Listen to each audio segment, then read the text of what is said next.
नमस्कार, सर्व इंजिनियर्सचं स्वागत करतो. बघा, मिशन ट्रान्समिशन यानुसार आपला काय चालू आहे, बुस्टर क्लासेस चालू आहेत पॉवर सिस्टमचे. जेणेकरून आपल्याला माहिती आहे मॅक्झिमम स्कोर जो आहे तो पॉवर सिस्टमचा होऊ शकतो. वॅकन्सीज ज्या होत्या 429 आता झालेल्या आहेत आणि 100 आपलं टार्गेट आहे की 100 विद्यार्थी एमडी स्टडी स्पेसचे विद्यार्थी फॉलो करतात. यापैकी 100 विद्यार्थ्यांना फायदा झाला पाहिजे. सो पॉवर सिस्टम प्रोटेक्शन हा काय आपला टॉपिक आहे. बुस्टर नंबर 8, बुस्टर 7 ऑलरेडी झालेल्या 7 क्लासेस झालेले आहेत. तो थोडंसं इंट्रोडक्शन बघा आपल्याबद्दल. जे नवीन आहेत त्यांना सांगतो की एमडी स्टडीज मध्ये आपलं युट्यूब चॅनल आहे. सध्या सबस्क्रायबर तुमच्या समोर आहेत आणि एक्झाम मी ऑलरेडी क्रॅक केली आहे. तुमच्यासमोर सर्व लिस्ट आहे आणि माझा एमटेक पॉवर सिस्टम मध्ये झालेला आहे. तर इथे तुम्हाला फक्त गाईड करणं हेच माझा उद्देश आहे. चांगल्या प्रकारे जे माझा एक्सपिरियन्स आहे तुमच्या कामा येईल आणि तुम्ही याच्यापेक्षा जास्त पोस्ट क्रॅक कराल किंवा तुमची जी ड्रीम जॉब आहे, तर तुमची जी ड्रीम पोस्ट आहे ते तुम्ही क्रॅक करू शकता प्रॉपर गायडन्सनी. सो त्यासाठीच आपलं हे चॅनल तुमच्यासाठी मी घेऊन आलेला आहे. Okay. So power system protection directly एकदम cut to cut booster classes आहेत. तुम्हाला माहिती आहे बुस्टरमध्ये मी जास्त थेअरी घेत नाहीये. जे एक्झाम ओरिएंटेड आहे त्याच लेवलचे पॉईंट टू पॉईंट आपण स्टडी नेहमी करत असतो. बघा, थोडा यावेळेस काय केलं मी, इफेक्ट ऍड केलेले, थोडंसं जास्त मेहनत घेतली तुमच्यासाठी, जेणेकरून तुम्हाला जो फील येईल क्लास करायचा थोडासा चांगला येईल. तर PYP म्हणजे प्रिव्हियस इयर पेपर इथं 2017चा टोटल सॉल्व आहे. बघा, हा पेपरचं मी पूर्ण डिटेल सोल्युशन, पूर्ण टेक्निकल क्वेश्चनचं इथे सोल्युशन दिलेलं आहे. याचा फायदा काय, कारण यामध्ये फक्त पॉवर सिस्टम बेस नव्हतं तर ऑल सब्जेक्ट म्हणजे सर्व सब्जेक्टचा पॉवर सिस्टम असो, नेटवर्क्स असो किंवा कुठले मेजरमेंट झालं, इलेक्ट्रिकल मशीन झालं, ओके, इलेक्ट्रिकल मशीन झाल्या, ह्या सर्व सब्जेक्टचे क्वेश्चन होते त्यामध्ये. पॉवर इलेक्ट्रॉनिक सुद्धा, अॅनालॉग सुद्धा.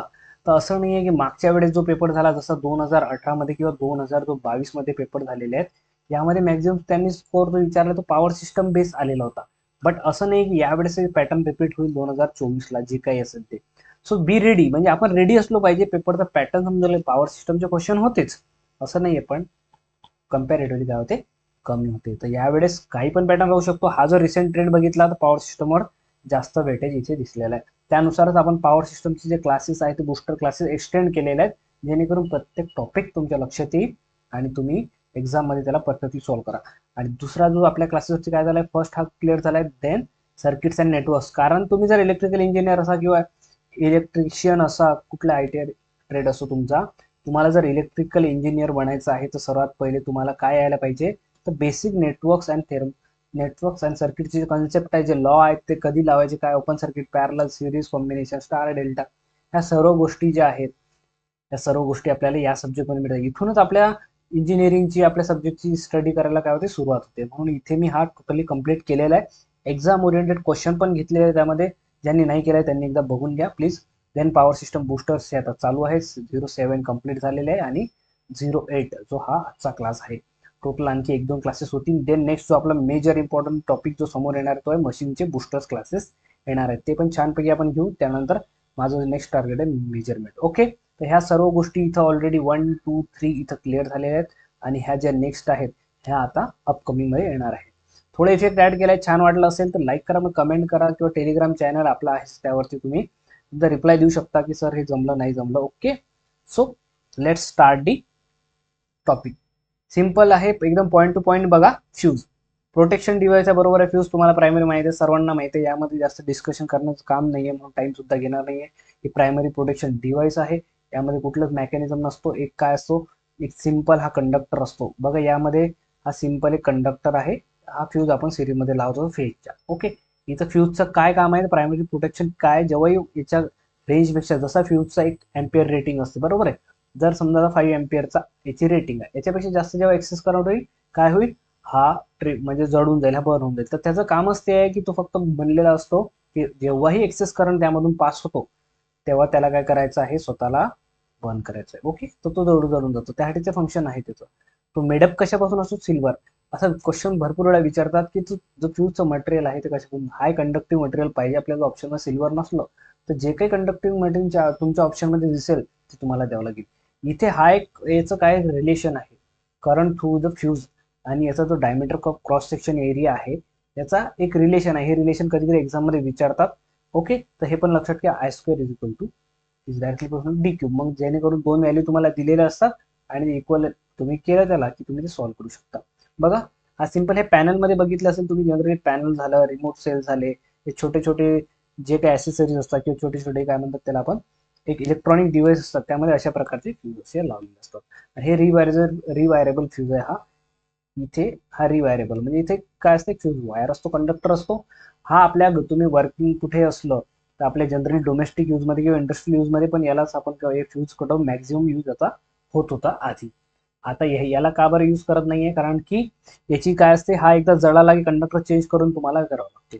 इथे हे बर्निंग झाल्यामुळे याचा ड्रॉबॅक असा आहे की हा पुन्हा पुन्हा जास्त वेळ आपण यूज करू शकत नाही. आणि हा स्वतः जेव्हा जळतो एक लिमिटेड टाइम पर्यंत तुम्ही रियूज करू शकता, त्याला वायर चेंज करू शकतो, पण त्याचे काय होत आहे, जळू जळू तो खराब होऊन जातो. आणि याचा धोका असा आहे की याच्या पॅरल मध्ये एखादं हेल्दी सर्किट जरी असलं याच्या बाजूला नियर बाय, तर काय होऊ शकते, या फ्लॅशिंगमुळे इथे पण आग लागू शकते, हे पण जळू शकते. म्हणून हे जे फ्यूज आहेत हे आता जनरली एकदम कमी केलेले आहेत.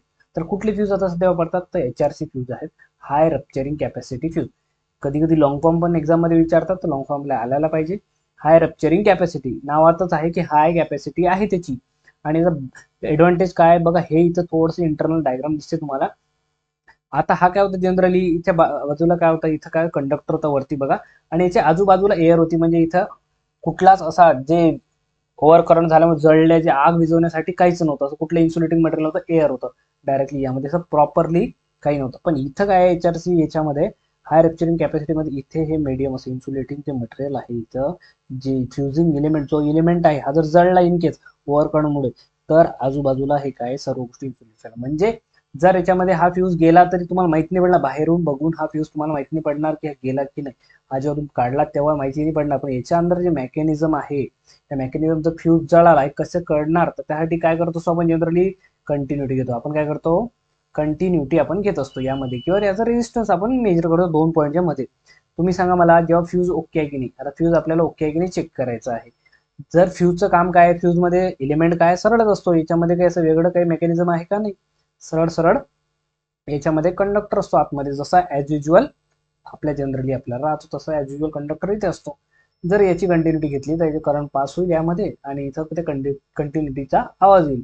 नाही, जेव्हा तुम्ही रेजिस्टन्स घ्याल तर रेजिस्टन्स किती यायला पाहिजे, एका पर्टिक्युलर कंडक्टरचं कमी यायला पाहिजे का जास्त, कमी यायला पाहिजे, जेणेकरून हा ओके आहे. आणि जर नाही आला, म्हणजे हा जर कुठेतरी ब्रेक झाला आणि तुम्ही कंटिन्युटी घेत आहे आता समजायची, किंवा रेजिस्टन्स घेत आहे, तर काय ओपन सर्किट आहे ना, इथे रेजिस्टन्स खूप जास्त येणार आहे, जेणेकरून तुम्हाला समजेल की फ्यूज वर्किंग मध्ये नाहीये. हे इंटरनल झालं, हे असे पण फ्यूज आहेत. ओके, हे याच मिनी व्हर्जन हे आहे, आणि हे तुमचं ओल्ड व्हर्जन होतो. आणि हे याचं रिप्रेझेंटेशन जर एक्झाम मध्ये एखाद्या वेळी विचारला गेलं, कधी काही सांगता येत नाही, कधी काय विचारतील, तर आपल्याला माहित पाहिजे फ्यूजला कसे कसे रिप्रेझेंट करू शकतो आपण सर्किटमध्ये. ओके, याच्यावरती जे काही क्वेश्चन आले बघा, what is the primary function of primary function, open the circuit आहे का, त्याचं ओपन क्लोज करण्यासाठी तो बनलेला आहे का, की प्रोटेक्ट करण्यासाठी बनला आहे, की प्रोटेक्ट द लाईन आहे. प्रायमरी फंक्शन विचारायचं तुम्हाला. बेसिक बेसिक काय सांगितलं मी, की जेव्हा ते फ्यूज मधून एक्स्ट्रा करंट जातो, ओव्हर करंट जातो, त्यानंतरच तो काय करतो, यस, स्वतः जोडून जातो, म्हणजे prevent the excess current flowing into the line. त्याचं बेसिक फंक्शन त्याचं की एक्सेस करंट जो आहे, ज्याच्या रेटिंग पेक्षा जास्त करंट गेला की तो काय करतो, स्वतःला ब्रश करून टाकतो, स्वतः जळून जातो, जेणेकरून ओपन सर्किट होऊन जाते. ओपन सर्किट झाला तुम्हाला माहित आहे करंट फ्लो होणार आहे का लाईन मध्ये. सो मेन त्याचा पर्पज आहे की करंट जो आहे, ओव्हर करंट हा लाईन मधून फ्लो झालेला नाही पाहिजे. ओके, देन नेक्स्ट गोष्ट आहे लोड इंटरप्टर. या लोड इंटरप्टर बद्दल जास्त क्वेश्चन एक्झाम मध्ये विचारले, पण लक्षात घ्या जेव्हाही विचारतील लोड इंटरप्टरचं काय आहे, नावाच आहे लोड इंटरप्ट करतो तो, म्हणजे तो वर्किंग ऑन फुल लोडला असतो, नेहमी लक्षात घ्या. Load interrupter is work at full load, no load, असं ऑप्शन जे काही दिलेलं असतं तुम्हाला समजायला पाहिजे. लोड आहे नाव इथं, म्हणजे कुठेतरी लोड तो इंटरप्ट करतो, म्हणजे डिस्कनेक्ट करत असतो. तर त्याचा मेन पर्पज कुठे असतो, लोड शेडिंग करायचं, लोड कंटेनमेंट करतो आपण, लोड थोडंसं कमी जास्त करतो, जेणेकरून त्याची डिमांड जर खूप जास्त वाढली, आपल्याकडे डिमांड वाढली खूप जास्त, जनरेशन तेवढं नाही आहे, तर आपल्याला काय करावं लागते, ते मॅनेज करण्यासाठी लोड कट ऑफ करावं लागतो, त्यावेळेस आपण याचा यूज करतो. ओके, एवढं या एक्झाम पॉईंट ऑफ व्ह्यू एवढंच आहे. Then line isolator. Line isolator म्हणा, किंवा तुम्ही जनरली लाईन आयसोलेटर का म्हणतो, एक बस आयसोलेटर पण असते जे बसला कनेक्ट असते सबस्टेशन मध्ये, पण त्याचं जास्त करून एक्झाम मध्ये विचारत नाहीये, कारण लाईन आयसोलेटर म्हटल्यापेक्षा आयसोलेटर वर्ड जो आहे पर्टिक्युलर याच्यावर फोकस करा. हा काय करते, आयसोलेट करते. तर मग हा ऑपरेट केव्हा होतो, तो ऑपरेट ऑन नो लोड. लक्षात घ्या, आयसोलेटर हा लोडवर ऑपरेट होत नाही. म्हणजे जर तो लोड फिडिंग कंटिन्यू चालू असली तुमची, लक्षात घ्या इथे जर आयसोलेटर तुम्ही इथे लावलेला आहे आणि इथे तुमच्यासाठी इथे लोड आहे, यस, हा तुमचा जनरेशन एंड झाला फॉर एक्झाम्पल, इथून तुमचा इथे लोड जातो, या लोडला काय करतं, करंट पॉवर फीड करत आहे. तर यावेळेस तुम्हाला जर सर्किट ओपन करायचं आहे, तिथे फॉल्ट झाला, इथून जास्त करंटचा फ्लो होत असला तर आयसोलेटर ओपन नाही करू शकत, तो त्यासाठी बनलेला नाही. तो नो लोडर म्हणजे जर लोड नाही आहे, लोड तुम्ही डिस्कनेक्ट केला, हा इथं लोडच नाहीये, त्यावेळेस तुम्ही आयसोलेटरचं जे ओपन क्लोज त्याला आपण करू शकत असतो, म्हणून नो लोडवर असते. आणि म्हणूनच ते कॅपॅसिटी एमव्हीए मध्ये आहे बघा. कॅपॅसिटी जर विचारलं तुम्हाला, नो लोड तर तुम्ही सर्व पाठ करता, पण एमव्हीए मध्ये जर विचारलं तर आपल्याला मग कधी कधी काही लोकांना कन्फ्युजन होते. एमव्हीए तुम्हाला माहिती, एम म्हणजे मेगा, एमचा अर्थ काय होते, मेगा होते, आणि वोल्ट एम्प्स, वोल्ट एम्पियर होते. आता मला सांगा, एम्प म्हणजे एम्पियर, एम्पियरच जर झिरो आहे एखाद्या गोष्टीमधला, करंटच झिरो आहे, नो लोड म्हणजे करंट झिरो, त्यावेळेस याचं जे मल्टिप्लिकेशन असेल ते काय येणार आहे, झिरोच आहे, कारण करंट झिरो झाला. व्होल्टेज किती असो, इथे व्होल्टेजची व्हॅल्यू जर 11 kV असली पण करंटच झिरो आहे त्यामधून, तर टोटल एमव्हीए जर काढला तुम्ही तर किती येणार आहे, झिरो, ऑब्वियस आहे. ओके, तर एक्झाम मध्ये काय काय विचारू शकतो, जनरली सिंपल क्वेश्चन जर विचारला तर कुठल्या कुठल्या प्रकारचे असतात, तर हॉरिझॉन्टल ब्रेक म्हणजे हॉरिझॉन्टल मध्ये तुम्हाला समजते, हॉरिझॉन्टल याला प्लेसमेंट म्हणतात, इथून ब्रेक करते बघा. हे ओपन जर झालं तर काय होईल, सर्किट ब्रेक होईल. इथून जो आलेलाच आहे, इथून एखादा सप्लाय जर आला, आता हे ओपन झालं, तर इकडे पास होणार आहे का हवेतून, इकडे नाही, ओपन झालेलं आहे, त्यामुळे आयसोलेटरचं काम काय ओपन करतो, पण हॉरिझॉन्टल ऍक्शन आहे. ओके, हॉरिझॉन्टल मध्येही दोन प्रकार आहेत, सेंट्रल ब्रेक बघा, हा एक एंड आहे पोलचा, हा एक एंड आहे, पण इथे सेंटरला ब्रेक होत आहे. Okay, circuit central break. आणि डबल ब्रेक एक दुसरा सर्किट आहे, ज्यामध्ये इथे बघा, इकडने ब्रेक होता, इकडने ब्रेक, हॉरिझॉन्टल प्लेसमेंटच आहे, पण हा कनेक्टेड आहे सध्या नाहीये. हा कनेक्टेड नसल्यामुळे काय होतंय, जसा कनेक्टेड नाही म्हणजे ओपन सर्किट झाला, म्हणजे ऑपरेट झालेला आहे. डबल ब्रेक म्हणजे इकडनं पण हा कॉन्टॅक्ट निघून जातो आणि हा कॉन्टॅक्ट इकडनं पण निघून जातो, म्हणून याला काय म्हणतो आपण, डबल ब्रेक असं म्हणतो. व्हर्टिकल ब्रेक, ते तुम्हाला दिसतंय की इथं ब्रेकिंग होत आहे, पण कुठल्या डायरेक्शन होत आहे, व्हर्टिकल ब्रेक. सिंपल आहे, आपल्याला वाटतं आपल्या एक्झाम मध्ये येणार की नाही, पण जनरली काय आपल्याला हे कॉन्सेप्ट माहिती पाहिजे, जेणेकरून याच्यावर दुसरा जर क्वेश्चन बनवला अशा प्रकारचा, या तिघांचा चौघांचा यूज करून एक क्वेश्चन जर तुमच्या समोर टाकला तर त्यावेळेस आपल्याला जमलं पाहिजे. ओके, पॅन्टोग्राफ टाईप पण आता हे 400 kV असो की हाय व्होल्टेज, जिथे एक्स्ट्रा हाय व्होल्टेज आहे त्यावेळेस कुठले यूज करतो आपण, पॅन्टोग्राफ विचार, पेंटोग्राफ टाईप म्हणतो याला. हा काय करतो, कैची टाईप असतो.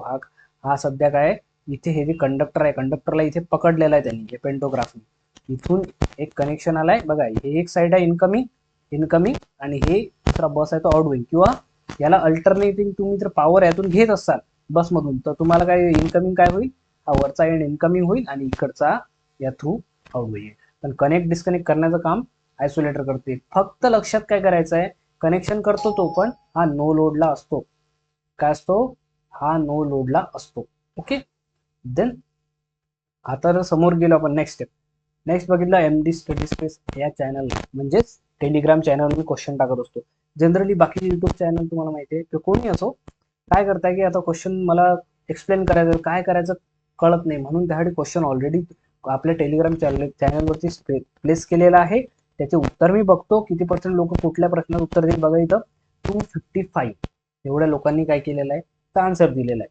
आता मला एक्सप्लेन करायला सोपी का जाते, कारण मला माहिती 73% लोकांना आयसोलेटर माहिती आहे आणि याला जास्त डिटेल घेऊन जायचं काही गरज नाही आहे.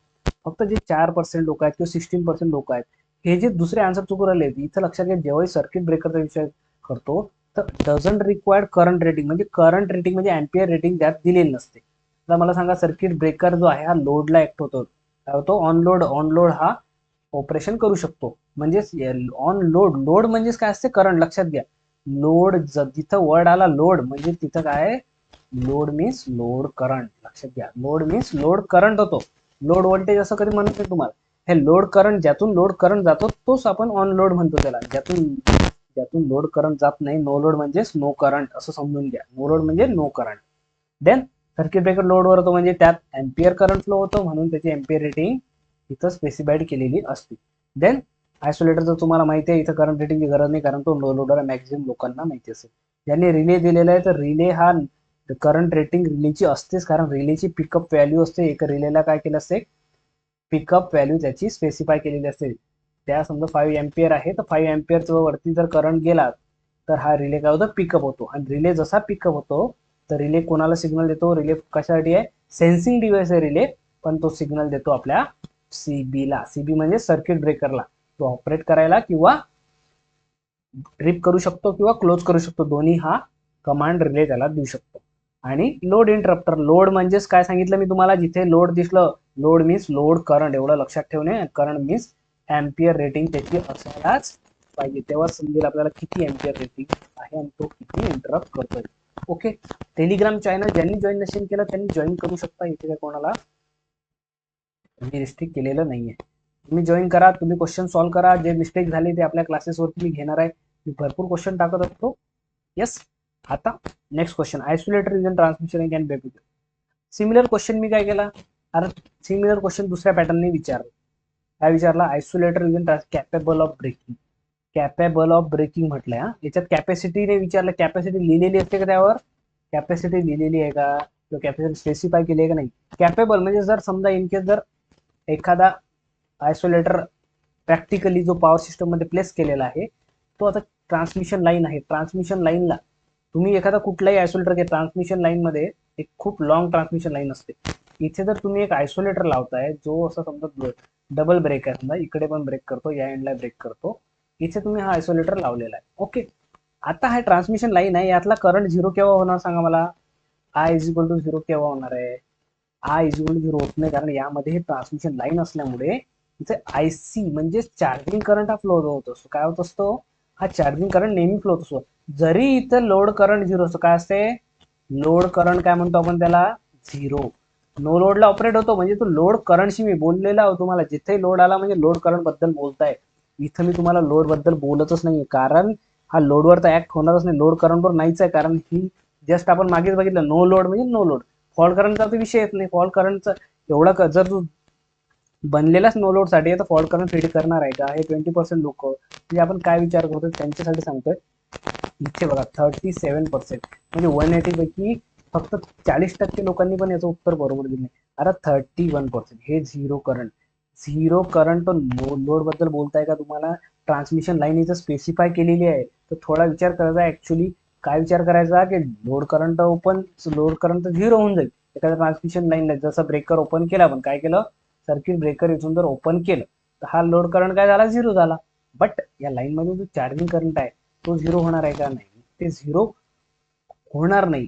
तर म्हणून आपला जो आयसोलेटर जो असतो, लक्षात घ्या, जर तुम्ही शिकले नसणार ठीक आहे, तुमचं उत्तर चुकलं तरी चालते, पण नेहमीसाठी पुढच्या याच्यासाठी लक्षात घ्या, कारण ही तू फायनल एक्झाम तुमची नाहीये. तो आयसोलेटर मध्ये काय असते, त्याची कॅपॅसिटी एवढी असली पाहिजे, कमीत कमी त्यांना तो लाईन मधला जो चार्जिंग करंट आहे तो तरी ब्रेक केला पाहिजे. हे लक्षात घ्या, हे पॉईंट तुमच्या जर नोटबुक मध्ये इथे लिहून ठेवा. जो चार्जिंग करंट कॅपॅसिटी इफेक्ट मध्ये असतो ना, ही ग्राउंड आहे खाली तुमची. ओके. तर चार्जिंग करंट काय होतो, यामध्ये फ्लो होतो कॅपॅसिटर इफेक्ट मुळे. जरी सर ब्रेकर ओपन असला, लोड नसला तरी पण मग फेरेंट इफेक्ट सुद्धा माहिती आहे, ज्यामध्ये काय होतं, कॅपॅसिटर इफेक्ट मुळे रिसिव्हिंग एंड व्होल्टेज काय होते, सेंडिंग व्होल्टेज पेक्षा जास्त असतो. ओके. तो तेच कन्सेप्ट आहे. थोडासा प्रश्न विचारला तर काही नका करू की आपण फक्त नाही माहिती म्हणून बोललो. लोड बद्दल विचारलं का, इथं विचारलंय का, नाही आहे इथं स्पेसिफाय विचारलं का, इथं स्पेसिफिकेशन दिलेलं असते का, असं नाही विचारलेलं आहे. इट्स अ जनरल प्रॅक्टिकल विचार करा तुम्ही गोष्टीचा, जे तुम्ही स्टडी केलेला आहे. ओके. देन नेक्स्ट क्वेश्चन कडे जाऊ. हे आपल्या चॅनलवरती झालेले आहेत, जे आपल्या चॅनलवरती नाही झालेले आहेत त्याचे क्वेश्चन सुद्धा इथं आहेत. बघा, सर्किट ब्रेकर हा सर्वात महत्वाचा पार्ट आहे एका पॉवर सिस्टम प्रोटेक्शनला. हे काय 3 फेज सर्किट ब्रेकर आहे. हा सर्किट ब्रेकर एका कुठल्या पर्टिक्युलर कंपनी बनवले असते. 3 फेज म्हणजे 3 पोल बनवते, कारण पोल टाईप स्ट्रक्चर आहे. जर हा आपला आर फेज झाला, हा वाय फेज असेल आणि हा बी फेज. प्रत्येक फेजचा काय केलंय त्यांनी, एक सेपरेट इथे यस सेपरेट त्यांनी स्ट्रक्चर बनवलेलं आहे.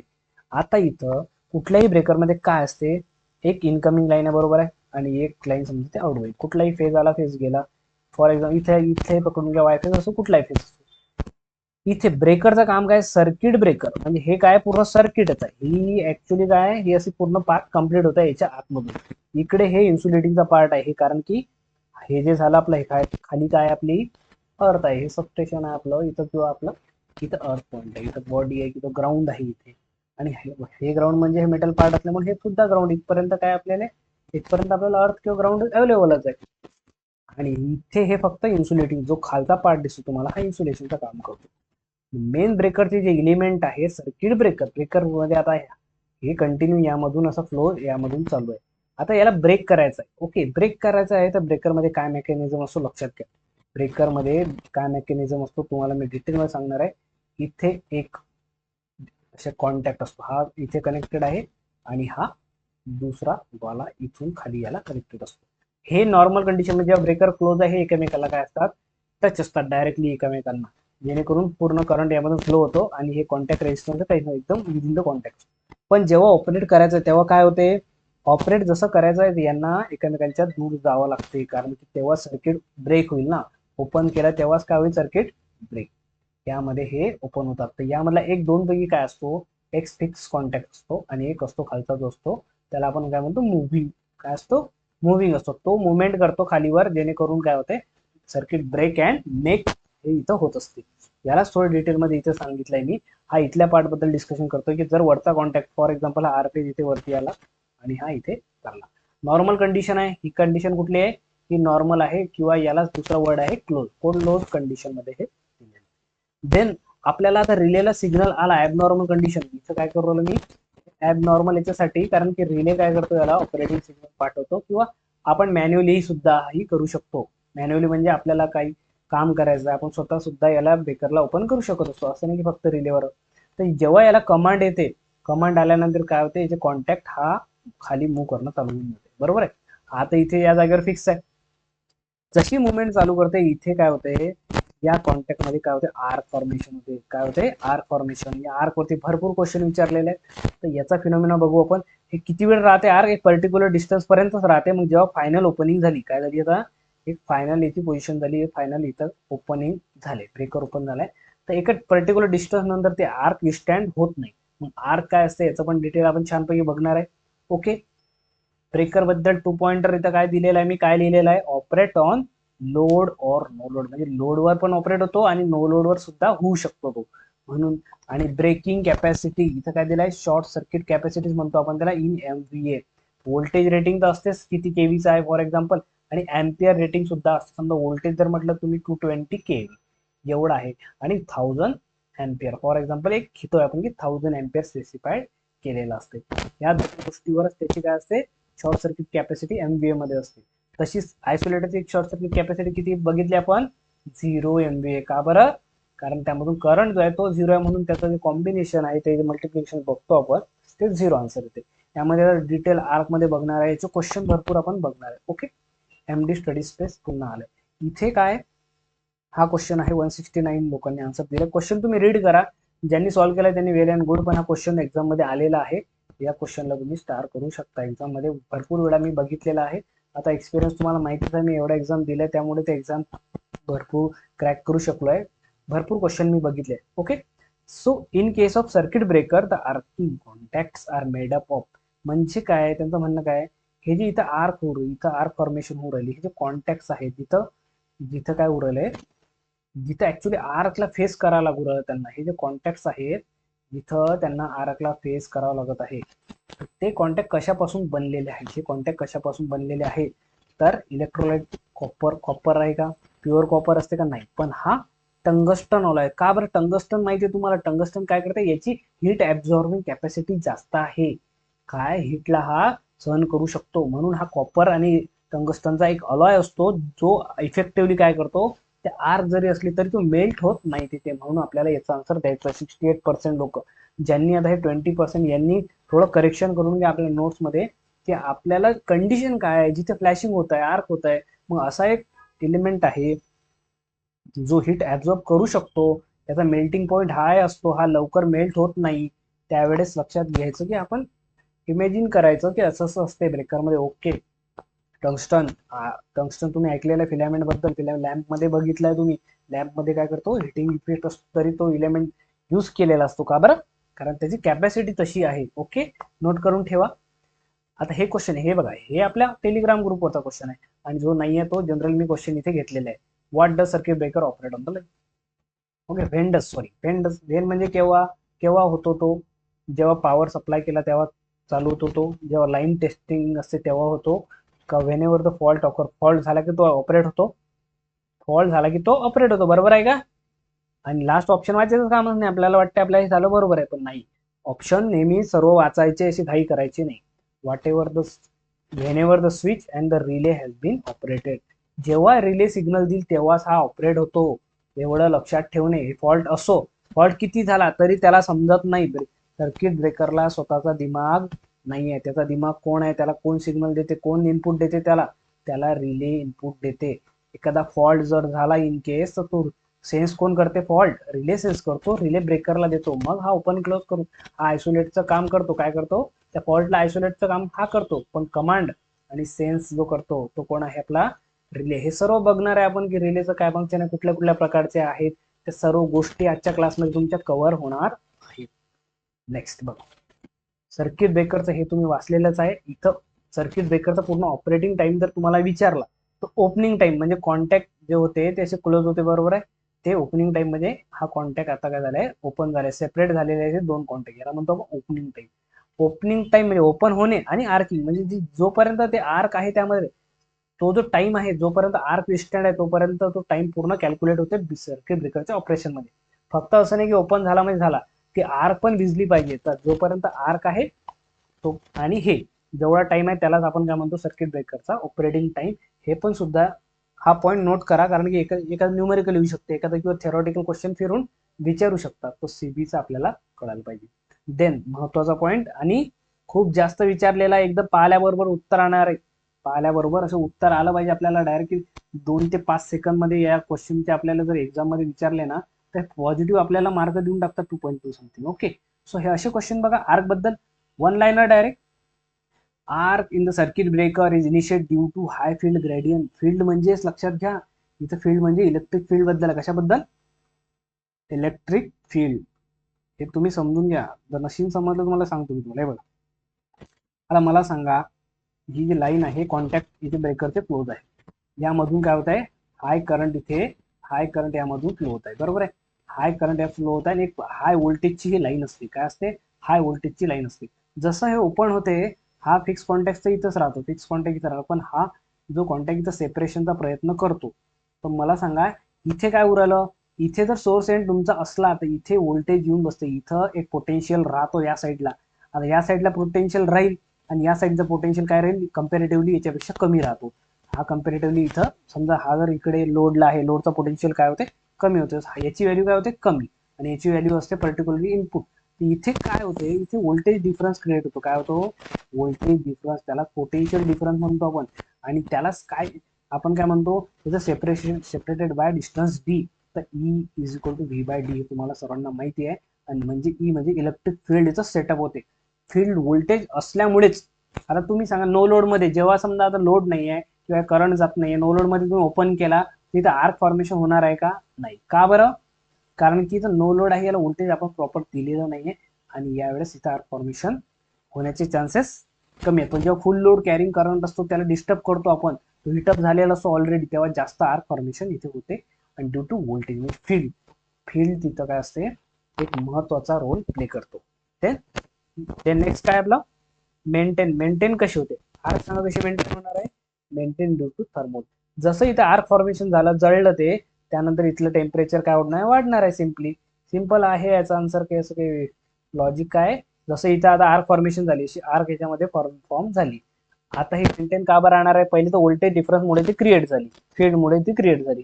थर्मल आयोनायझेशन म्हणजे इथलं टेम्परेचर वाढतंय, इथले आयन्स जे आहेत ना ते पण त्या आर्कच्या सोबत काय करतात, पार्टिसिपेट करतात, त्या आगीला वाढवण्याचा काय करतात, ते सपोर्ट करतात त्यामध्ये. म्हणून त्याला आपण काय म्हणतो, थर्मल आयोनायझेशन.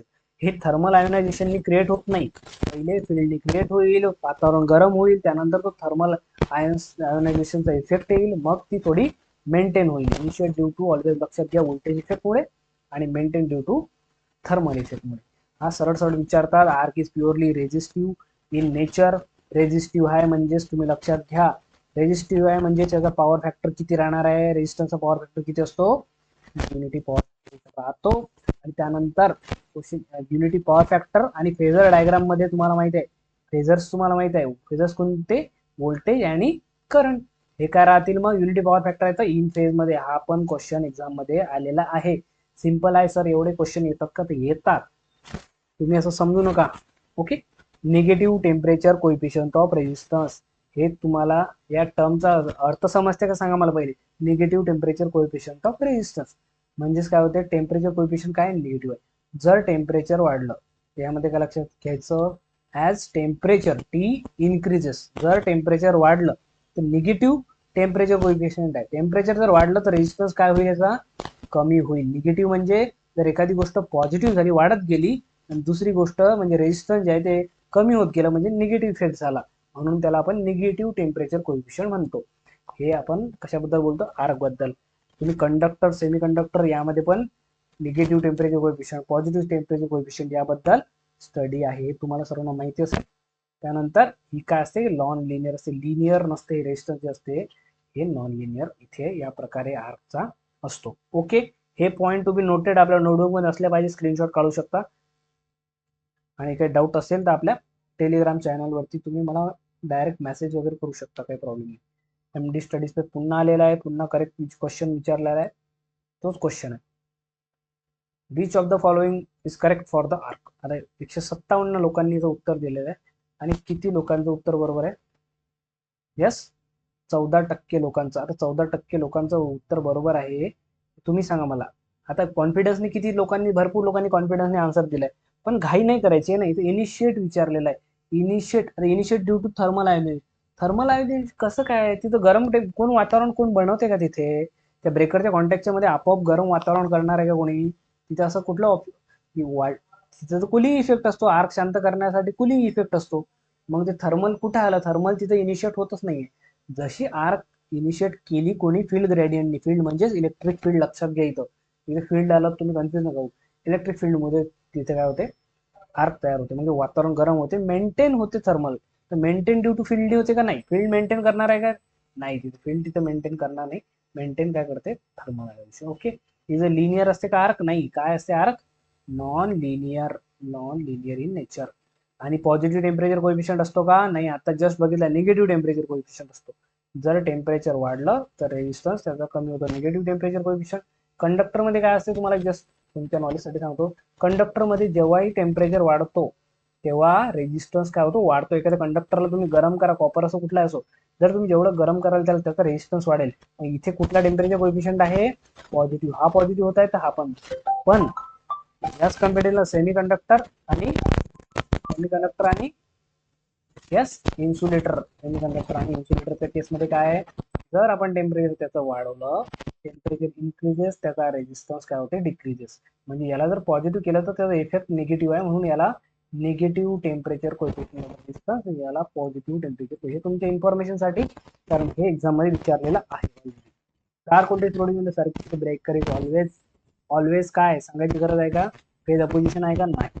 In phase. का बरं, कारण ते आर्क जे आहे नेचर मध्ये रेजिस्टिव्ह इन नेचर आहे. रेजिस्टन्स साठी तुम्हाला माहिती आहे की फेज अँगल त्या दोघांमधला फेज डिफरन्स 0 असतो, म्हणजे ते इन फेज असतात. व्होल्टेज आणि करंट, इथं आर्क व्होल्टेज विचारलं, व्होल्टेज जे आहे ते फेज व्होल्टेजच्या काय, फेज करंटच्या इन फेज मध्ये असतो. ओके, सो आता वी हॅव, आता काय करू आपण, नेक्स्ट कडे. नेक्स्ट क्वेश्चन, पुन्हा MD studies. Power factor of the arc 56% unity दिलेला आहे सर्किट ब्रेकर. आता हे तर एवढं सोपी आहे, तुम्ही जर सोपी क्वेश्चन जरी टॉपिक असले तरी अर्धे लोक इथे चुकवणार आहे, तर कसं होणार आहे, 170 पैकी आता अर्धे लोक इथे चुकताय. हे असे काय उत्तर देताय तुम्ही, लॅगिंग, लिडिंग. इथे तुम्हाला power factor of the arc विचारलंय तर काय असायला इथं युनिट आहे, कारण ते रेजिस्टिव्ह आहे. तुम्हाला फॉल्ट विचारलं असतं तर फॉल्टचा लॅगिंग राहते. तुम्हाला जेव्हा विचारलं तर फॉल्ट, जर फॉल्ट पॉवर फॅक्टर विचारलं तुम्हाला, आता फॉल्ट झाला, आर्क लागते, इकडे फॉल्ट करंट फ्लो होत आहे, तर यावेळेस तर पॉवर फॅक्टर काय असतो याचा, तो लॅगिंग असा असतो. पण तुम्हाला विचारलं आर्कचा, विचारला आर्क रेजिस्टिव्ह आहे, पॉवर फॅक्टर सांगायचं तुम्हाला गरज नाही. Air blast circuit breaker. Okay, air blast circuit breaker काय आहे ते कॅपिटली विचारले. हा क्वेश्चन आपण काय करू आता, नेक्स्ट बघू, कारण एक टाईप आपण बघायचे राहिले. सो आता आर्क बद्दलच चालू होतं. सर्किट ब्रेकर आले, operate on load, no load हे झालंय, ओपनिंग टाइम, याबद्दल काही डाऊट नाही. आता आर्क लागली तर लागली. आर्क म्हणजे आग आहे, आग सारखंच आहे समजून घ्या तुम्ही. आता आग आपल्याला विझवायची आहे किंवा ते आर्क विझवायची, कारण काय होते, जोपर्यंत आर्क मेंटेन राहील ते कॉन्टॅक्ट जे मेल्ट होऊ शकतात, डॅमेज होऊ शकतात, त्याचे वेगळे वेगळे काय इफेक्ट आहेत, ते एका मटेरियलला सुद्धा खराब करू शकतात, जेणेकरून आपल्याला ते रिप्लेस करणं पॉसिबल नसते. ओके, देन आर्क आपल्याला एक्सटिंग्विशन करायची आहे. सो एक तर काम करू शकतो आपण, हाय रेजिस्टन्स म्हणजे काय, आर्कचं रेजिस्टन्स, म्हणजे त्याला आपण थंड करू आलो, म्हणजे आगच्या अपोजिशन. रेजिस्टन्स म्हणजे काय असते, अपोजिशन. काय असते, अपोजिशन. आता मला सांगा, एखादी आग लागताय, आगला अपोज कोण करते? ते कुलिंग. काय करतो आपण? त्याला कुलिंग इफेक्ट म्हणतो आपण. शांत करणे म्हणजे कुलिंग. म्हणून एक तर काय करू शकतो, त्याचा रेजिस्टन्स वाढू शकतो, म्हणजेच त्याला कूल करण्याचा प्रयत्न करू शकतो. किंवा करंट झिरो इंटरप्शन जे एसी सर्किटमध्येच पॉसिबल आहे. एकदम करंट जिथे झिरो झाला त्या मुवमेंटलाच आपण काय ब्रेकर ओपन करायचा. जिथं करंट झिरो आहे त्याच मुवमेंटला आपण काय करायचं? ब्रेकर ओपन करायचा. पण असं पॉसिबल आहे का?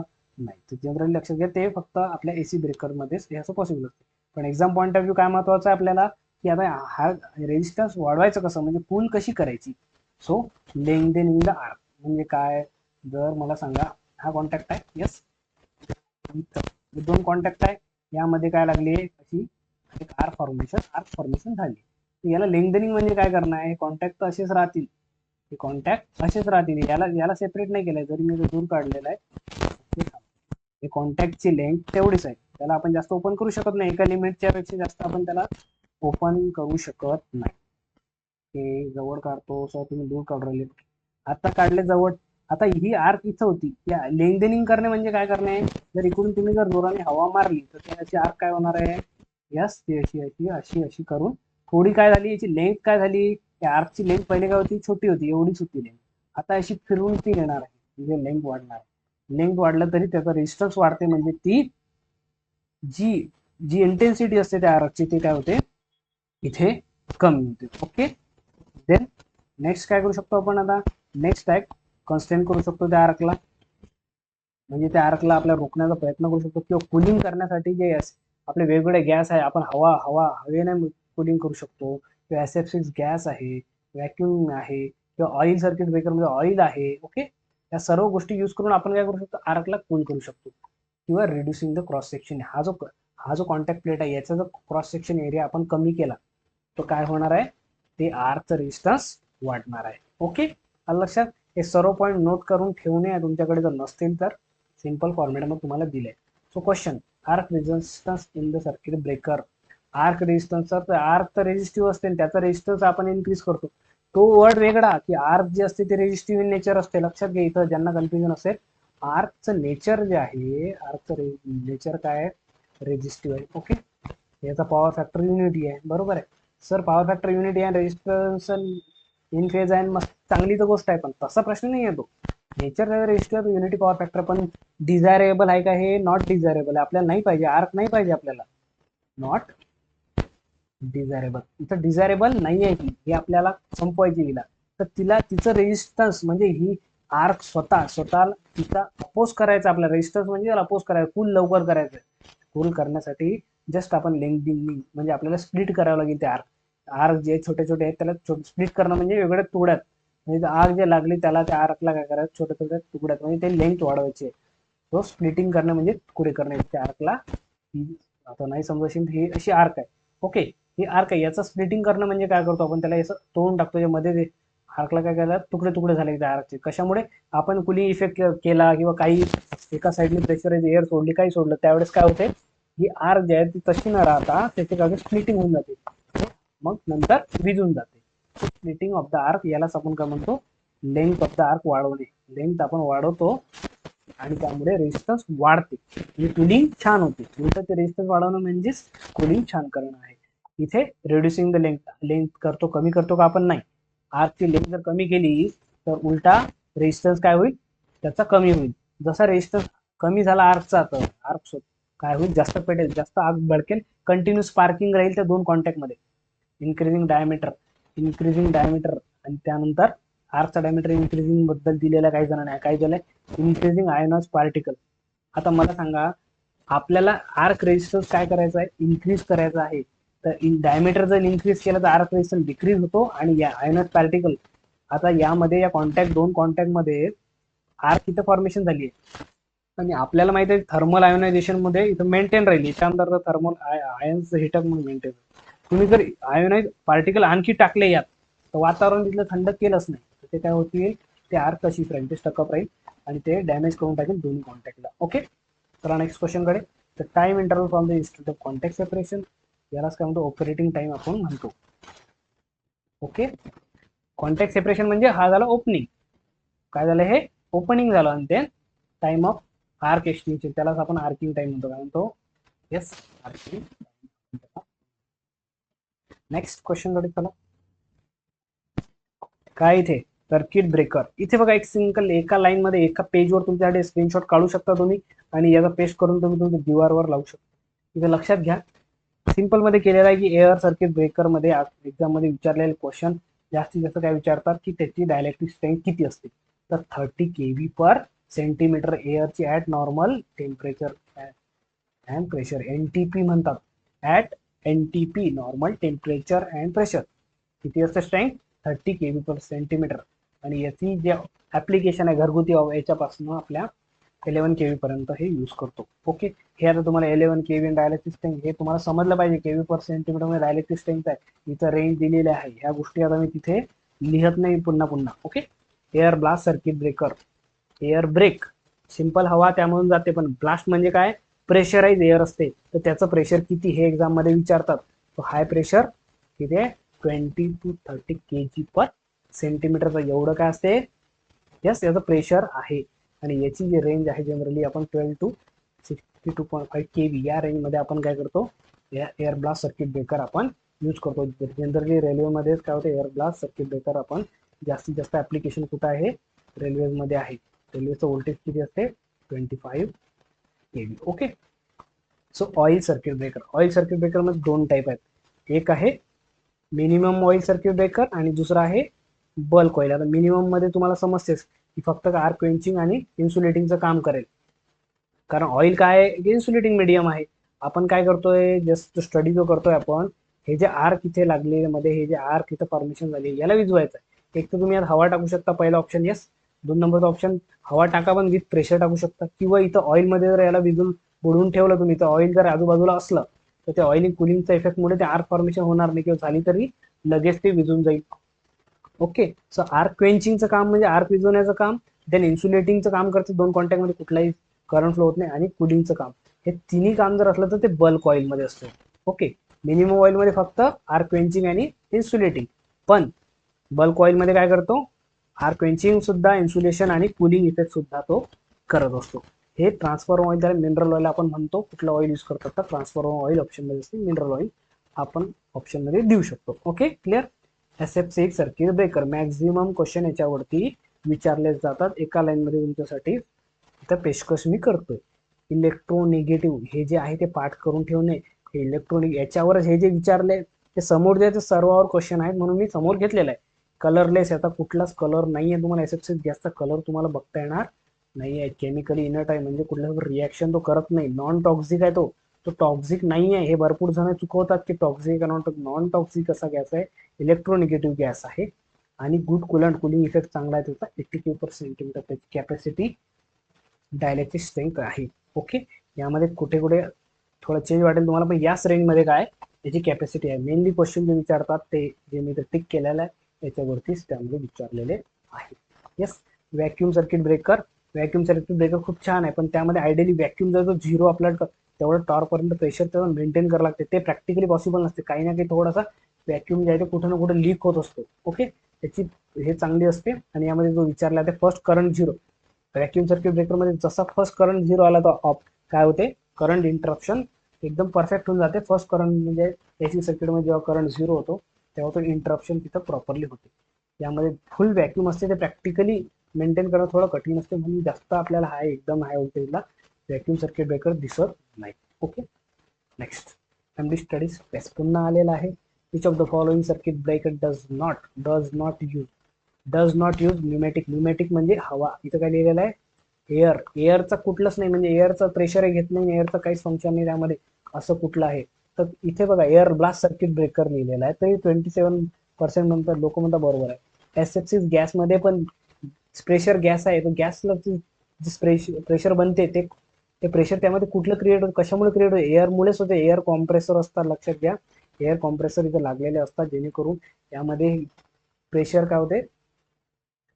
इथे न्यूमॅटिक जे सिस्टम आहे या ब्रेकरमध्ये यूज होते कारण हा तो कुलिंगचं काम करतो. SF6 प्रेशरने भरल्या जाते तो त्यामध्ये ब्लास्ट होते. पण त्यामध्ये जो स्प्रिंग मेकॅनिझम असतो त्यामध्ये आपण काय करतो एअर न्यूमॅटिक कुठे ना कुठे न्यूमॅटिक म्हणजे न्यूमॅटिकचं फंक्शन इथे असते. फक्त या रोलमध्ये जिथे बल्क ऑइल आहे जिथं ऑइलमध्येच इमर्स केलेला आहे पूर्ण हे टंकी आहे ऑइलची. यामध्ये पूर्ण अशा टंकीमध्ये ऑइल आहे सध्या, आणि ऑइलमध्ये एखादा ब्रेकरचे तुमचे कॉन्टॅक्ट आहेत. आता हे काय ऑलरेडी बल्क ऑइल आहे, याच्यामध्ये प्लेस केलेलं आहे. आर्क याच्यामध्ये लागली तरी ते विजून जाते. इथे काय तुम्हाला काही इथे न्यूमॅटिकची काही गरज नाही पडत. इथं काय काय काय ब्रेकरमध्ये गरज पडत नाही एअर कॉम्प्रेसरची SF6 मध्ये. पण लक्षात घ्या, इथं पर्टिक्युलर ऍप्लिकेशन विचारलंय का नाही. एक कॉमन वर्ड आहे SF6 सर्किट ब्रेकर. तर लक्षात घ्यायचं की त्यावेळेस आपल्याला प्रेशर लागतो, आणि प्रेशर काय होतं, तो ब्लास्ट त्यामध्ये केला जातो. So bulk oil is the correct answer. Yes. Next question. MD study space 610 members. Correct statement regarding SF6. किती लोकांनी? ऑल आर ट्रू दिलेला आहे. लाइटर दॅन एअर, हेवियर असतो हा. हा काय असतो? हा हेवियर असतो. हेवियर दॅन एअर असतो. येलोइश कलर नाहीये त्याचा, त्याचा कलर लेस आहे. कुठलाच कलर याला नाहीये, लक्षात घ्या, कलर लेस. हा नॉन टॉक्सिक गॅस आहे. हेच करेक्ट आहे. 33% लोकांनी बरोबर दिले 168 लोकांपैकी. आणि जे 50% लोक आहेत त्यांनी ऑल आर ट्रू म्हटलं, म्हणजे ऑल आर रॉंग जर म्हटलं मी, तर प्रत्येकाला निगेटिव्ह मार्क्स इथं भेटलेले आहेत. ओके, कारण क्वेश्चन अटेम्प्ट केलेला आहे तुम्ही. सिंपल क्वेश्चन आहे. वाटते आपल्याला कुठं मी नाही माझं प्रोटेक्शन हे नाही करत, पण लक्षात घ्या. Scoring. Dielectric strength of the air at normal temperature आहे, याच्यावर लक्ष द्या. देऊ नका 76, पण at normal temperature, room temperature आहे नॉर्मल. तर काय आहे, आता काय सांगितलं तुम्हाला मी, किती आहे, 30 kV पर सेंटीमीटर. पण ही जी व्हॅल्यू आहे एअरची, जी आता एअर सर्किट ब्रेकर मध्ये जस्ट तुम्हाला सांगितलं, ही पीक व्हॅल्यू आहे. लक्षात घ्या, काय असते, ही पीक व्हॅल्यू आहे. पण RMS व्हॅल्यू जर तुम्हाला विचारली, तर RMS व्हॅल्यू जर तुम्हाला विचारली, तर तुम्हाला सांगता आली पाहिजे. VRMS इज इक्वल टू काय असते, जनरली VM/√2. तुम्ही याला 30 kV ला काय √2 डिवाइड करा, किती आन्सर येते ते बघा, आणि ते आन्सर जे आहे आपलं 21.1 kV. पण हे असायला पाहिजे, ट्राय करा. ओके, काय विचारलंय काय नाही विचारलं लक्ष घ्या. नाही इथं 21.1. आता यामधलं कुठलं येणार आहे बघा, सेंटीमीटर मध्ये पाहिजे आपल्याला. यापैकी आता ऑप्शन मध्ये आहे पर सेंटीमीटर लिहिलंय मी, तर 21 kV पर सेंटीमीटर. आता यातलं कुठलं आन्सर येते ते मला तुम्ही आता कमेंट करा. ओके, आणि यामधलं नसेल येत तर मग कुठलं येते ते काय असेल ते सांगा. Which of the following circuit breaker use for the railway electrification? Air blast circuit breaker. मला पहिले सांगितलं SF6 सर्किट याची रेंजेस जी आहे ना 25 kV आहे ना रेल्वेची, 25 kV, 25,000. इथे याचा यूज जास्त होतो. Yes. Next. Which of the following circuit breaker highly reliable आणि हॅज लिस्ट मेंटेनन्स? रिलायबल आणि लिस्ट मेंटेनन्स वाला जो ब्रेकर आहे SF6 गॅस आहे, हा सर्वात जास्त यूज केला जातो. Circuit breaker usually operate under, सांगायची गरज नाही आहे. स्टेडी स्टेट मध्ये ऑपरेट करू शकतो तो, पण तो सब ट्रान्झिएंट आणि लक्षात घ्या, पहिले सब ट्रान्झिएंट पिरियड असतो, नंतर ट्रान्झिएंट असतो, आणि येस शॉर्ट सर्किट करंट या वेळेस तो ट्रान्झिएंटच्या वेळेस तो ऑपरेट होतो. याचा काय आन्सर येणार आहे, याचा आन्सर तुम्ही मला स्वतः कमेंट करून सांगा. हे तुमच्यासाठी आहे की यातलं का बरं तो केव्हा ऑपरेट होतो आणि का होतो. याचं तुम्हाला रिझन जर येत असेल, स्टडी करत असाल, तर टेलिग्रामला मेसेज करा, चॅट बॉक्स मध्ये, कमेंट बॉक्स मध्ये सुद्धा करू शकतो. मला तुमच्याकडून आन्सर पाहिजे. आर्क फिनॉमिना मध्ये जे आपल्या गोष्टी राहिल्या होत्या, काय राहिल्या होत्या, व्होल्टेज, आर्क व्होल्टेज. आणि ह्या एक्झाम मध्ये विचारलेल्या आहेत की नाही, ज्यांनी कोणी क्वेश्चन जे प्रॅक्टिस केलेली आहे, ह्या टर्मिनॉलॉजी तुमच्या समोर ऑलरेडी आलेल्या असतील. तर इथे आर्क फिनॉमिना, आर्क तर झाली आहे, ते आर्क दिसली आहे, पण त्या रिलेटेड जेव्हा आपण हे करतो तेव्हा एक गोष्ट लक्षात घ्यायचं, इथं आर्क काय करायचे आपल्याला, एक्सटिंग्विश करायचे. काय करायचं आहे, एक्सटिंग्विश करायची आहे, किंवा त्याला काय करायचं आहे, कूल करायचं. आर्कला जर कूल करायचं आहे तर आपल्याला जो rate of dielectric strength, dielectric म्हणजे एअर पण आहे, तर SF6 गॅस आहे, ऑइल आहे, व्हॅक्यूम आहे, जे काही मटेरियल आहे, याचा जो रेट आहे आर्क विझवण्याचा, जे आर्क फॉर्मेशन उरली, त्याचा रेट हा कशापेक्षा जास्त पाहिजे, आर्क रिस्ट्रायकिंग. म्हणजे आर्क पुन्हा पुन्हा काय होते, तयार होण्याचा प्रयत्न करते. ती जी स्पार्किंग जे आर्क बनते ना, ती पुन्हा पुन्हा प्रयत्न करते की नाही मी पुन्हा विस्टँड येण्याचा प्रयत्न करते. पण डायलेक्ट्रिक स्ट्रेंथ जर तुमचा त्याचा रेट जर चांगला असला, देन ते आर्क तुम्ही तिथं कूल करू शकता. ओके, याच रिलेटेड आता या 4 गोष्टी आहेत. सिंपल वन लाईनर तुमच्या समोर आहे बघा. इथे आर्क व्होल्टेज बद्दल जर विचारलं, arc voltage appear during arcing. जेव्हा आर्किंग होत असते, जेव्हा आर्किंग चालू आहे, आता आर्क दिसतंय तुम्हाला, तेव्हा जे व्होल्टेज आहे ते आहे आर्क व्होल्टेज. आर्क इथं आहे, इथं दिसते व्हिज्युअली, त्यावेळेस जे व्होल्टेज आहे ते आर्क आर्क व्होल्टेज असं म्हणतो. दुसरा आर्क रिकव्हरी व्होल्टेज किंवा ऍक्टिव्ह रिकव्हरी व्होल्टेज सुद्धा म्हणतात. इथं लक्षात घ्या, आर्क रिकव्हरी व्होल्टेज जर विचारलं तुम्हाला तर इन्स्टंटेनियस व्हॅल्यू आहे at the instant of arc extension. अशी आर्क एक्सटेन्शन झाली म्हणजे आर्क विजली. इथं जशी आर्क आर्क विजली त्या इन्स्टंटचं जे व्होल्टेज आहे त्यालाच आपण ARV असं म्हणतो. याचा फॉर्म्युला बघा, हा फॉर्म्युला का लिहिलाय मी इथं, हा सर आम्ही पाठ करू का? पाठ नका करू, एक्झॅक्ट तुम्हाला कधी एक्झाम मध्ये हा फॉर्म्युला विचारलेला नाहीये. पण लक्षात घ्या की या फॉर्म्युल्यामध्ये काय काय कंपोनंट आहे. इथं K1 K2 VM साइन. आता इथं ह्या ज्या गोष्टी आहेत ह्या एक्झाम मध्ये विचारलेल्या आहेत की हे जे ARV आहे हे कशावर डिपेंड करते. लक्षात घ्या, K1 जो कॉन्स्टंट आहे या फॉर्म्युल्यामध्ये ARVचा, तो आर्मेचर रिॲक्शनवर डिपेंड करतो.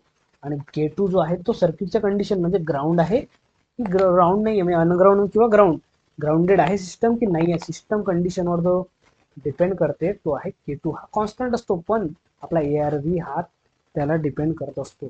आणि पॉवर फॅक्टर, पॉवर फॅक्टर किंवा पॉवर फॅक्टर जरी वर्ड आला नाही, पॉवर फॅक्टर वर्ड आला तर आपल्याला सांगता आलं पाहिजे यस की हा पण पॉवर फॅक्टर सुद्धा डिपेंड करतो. ओके. रिस्ट्रायकिंग व्होल्टेज, आता बघा रिकव्हरी व्होल्टेज आणि रिस्ट्रायकिंग व्होल्टेज मध्ये एवढा डिफरन्स आहे. हे इन्स्टंटेनियस व्हॅल्यू आहे, इन्स्टंटेनियस व्होल्टेज आहे, हे ट्रान्झिएंट व्होल्टेज आहे. वर्ड मध्ये फक्त फरक एवढाच आहे की तिथे काय होतं, रिस्ट्रायकिंग इन्स्टंटेनियस होतं आणि इथे ट्रान्झिएंट आहे at the instant of arc extension. याचाही फॉर्म्युला हा विचारलेला आहे एक्झाम मध्ये, नाही विचारलाय हा, किंवा कुठे विचारलेला आहे, गेट मध्ये विचारलाय, किंवा थोडेफार जर न्यूमेरिकल आले, इनकेस जर आला तर मग तुम्हाला माहिती पाहिजे, तुम्ही लिहू शकता. कारण सर्व गोष्टी स्पेसिफाय केलेल्या असतात. तुम्हाला विचारते रिस्ट्रायकिंग व्होल्टेज काढा, तर तुम्हाला ही पण ह्या सर्व व्हॅल्यू दिली असेल, कॉस्टची आणि ईची व्हॅल्यू सुद्धा दिलेली असेल, तुम्हाला हे काढायला विचारू शकतात. सिंपल फॉर्म्युला नोट करायला काही हरकत नाहीये. ओके. देन मोस्ट इम्पॉर्टंट यामध्ये स्टार म्हणजे सुपरस्टार जो आहे तो हा आहे triple RV, rate of rise of restriking voltage. Long form सुद्धा एक्झाम मध्ये विचारला गेलेला आहे. Rate of rise of restriking voltage म्हणजे काय रेट आहे की ती रिस्ट्राईक करेल, म्हणजे आर्क पुन्हा आर्क अशी दोन कॉन्टॅक्ट मध्ये फॉर्म होईल त्या व्होल्टेजचा जो रेट आहे त्याला ट्रिपल RV म्हणतो. मग हा कशावर डिपेंड करते, हा जो रिस्ट्रायकिंग व्होल्टेजचा फॉर्म्युला आहे याचाच डेरिव्हेटिव्ह आहे. डेरिव्हेटिव्ह करतो आपण याला d/dt ऑफ RV, म्हणजेच रिस्ट्रायकिंग व्होल्टेजचा डेरिव्हेटिव्ह. वर्ड काय, रेट ऑफ राईज, d/dt म्हणजे रेट काढण्यासाठी आपण डेरिव्हेटिव्ह घेत असतो. याचा डेरिव्हेटिव्ह करता तुम्ही तर हा फॉर्म्युला इथे येतो. एक्झाम मध्ये हे विचारलेलं आहे का, नाही, पण विचारू शकतात. विचारलेलं काय, लॉंग फॉर्म विचारलेला आहे, रिस्ट्रायकिंग व्होल्टेज डिपेंड आहे आर्क फिनॉमिनाच्या रेट आहे. आणखी दोन महत्वाच्या टर्मिनॉलॉजी कुठल्या आहे आर्क फिनॉमिनाच्या, करंट चॉपिंग बद्दल विचारलं तर आपल्याला काय सांगता आलं पाहिजे किंवा थोडंफार काय माहिती पाहिजे. Yes, current zero. Current chopping म्हणजे काय करतो, current zero before natural zero instant. म्हणजे आता ही जी वेव्ह आहे, एक वेव्ह आपण पकडली, हा करंट काय होतं इथे झिरो होत आहे. यस, नॅचरल करंट झिरो झाला आणि पुन्हा समजा ही दुसरी वेव्ह झाली, इथे काय होतंय, करंट झिरो इथे येणार आहे. पण आता तुम्हाला सांगा फॉल्ट जर झाला अचानक, आपण काय करतो की डायरेक्ट सर्किट ब्रेकर ओपन करतो. सर्किट ब्रेकर ओपन करण्याचा जेव्हा आपण प्रयत्न करतो त्यावेळेस काय होते, सर्किट ब्रेकर ओपन केला तर या आपण इन्स्टंटने पाहत ना की करंट झिरो आहे का नाही, तर या इन्स्टंटला आपण ब्रेकिंगचं कमांड दिली की डायरेक्टली कॉन्टॅक्ट ओपन आणि करंट काय होते इथे सुरू. ओके, इथं काय झालं, करंट झिरो झाला, कुठे झाला, इथेच आपण कमांड दिली, म्हणजे काय झालं, हा जो ऍक्च्युअल टाइम होता करंट झिरो, त्या पहिलेच एका टाइम पहिलेच काय झालं, करंट आपण कमांड दिल्यामुळे करंट काय झाला, चॉप झाला. चॉप करणे म्हणजे याला आपण तुकडे करतो. आपण चॉपर बघितलं असेल तुम्ही, पॉवर इलेक्ट्रॉनिक्स स्टडी केला असेल, त्यामध्ये क्लिपर क्लॅम्पर आहे, चॉपर आहे, DC चॉपर. बघा चॉप काय करते, चॉपिंग करणे म्हणजे त्याला तुकडे करणे त्याचे, तर त्याला आपण इथे चॉप जर केला तर करंट काय झाला इथं, यस, इथेच करंट झिरो झाला वेल बिफोर द ऍक्च्युअल, त्यालाच आपण म्हणतो करंट चॉपिंग. मग करंट चॉपिंगचं काय एक्झाम मध्ये काय विचारलेलं आहे ते लक्षात घ्या. इथं आर्क रिस्ट्रायक होऊ शकते, म्हणजे आर्क पुन्हा येऊ शकते. करंट चॉपिंग जर केलं तर व्होल्टेज ऑसिलेशन होतात, व्होल्टेजचं ऑसिलेशन असल्यामुळे आर्क रिस्ट्रायक होण्याचे काय चान्सेस असतात. आणि याचा सर्वात जास्त इफेक्ट कुठल्या ब्रेकरला होतो, severe in air blast circuit breaker. Air blast circuit ब्रेकरला जास्त याचा इफेक्ट आहे. Then resistance switching to reduce the effect of current chopping आणि रिस्ट्रायकिंग व्होल्टेज. हे जे आर्क रिस्ट्रायक होऊ राहिली किंवा करंट चॉपिंग होऊ राहिली याच्यासाठी आपण काय उपाय आहे मग आपल्याला, तर रेजिस्टन्स स्विचिंग आपण करू शकतो. Okay, got it. Next, voltage across the circuit breaker pole after final zero. सांगा. Voltage across the circuit breaker. इथं कोणतं इन्स्टंटेनियस व्होल्टेज म्हटलंय तुम्हाला, म्हटलंय का सांगा मला. यस का तुम्हाला इथं ट्रान्झिएंट व्होल्टेज म्हटलं आहे, याचं काय उत्तर येईल. जे सांगितलं त्यातून थोडासा विचार करा.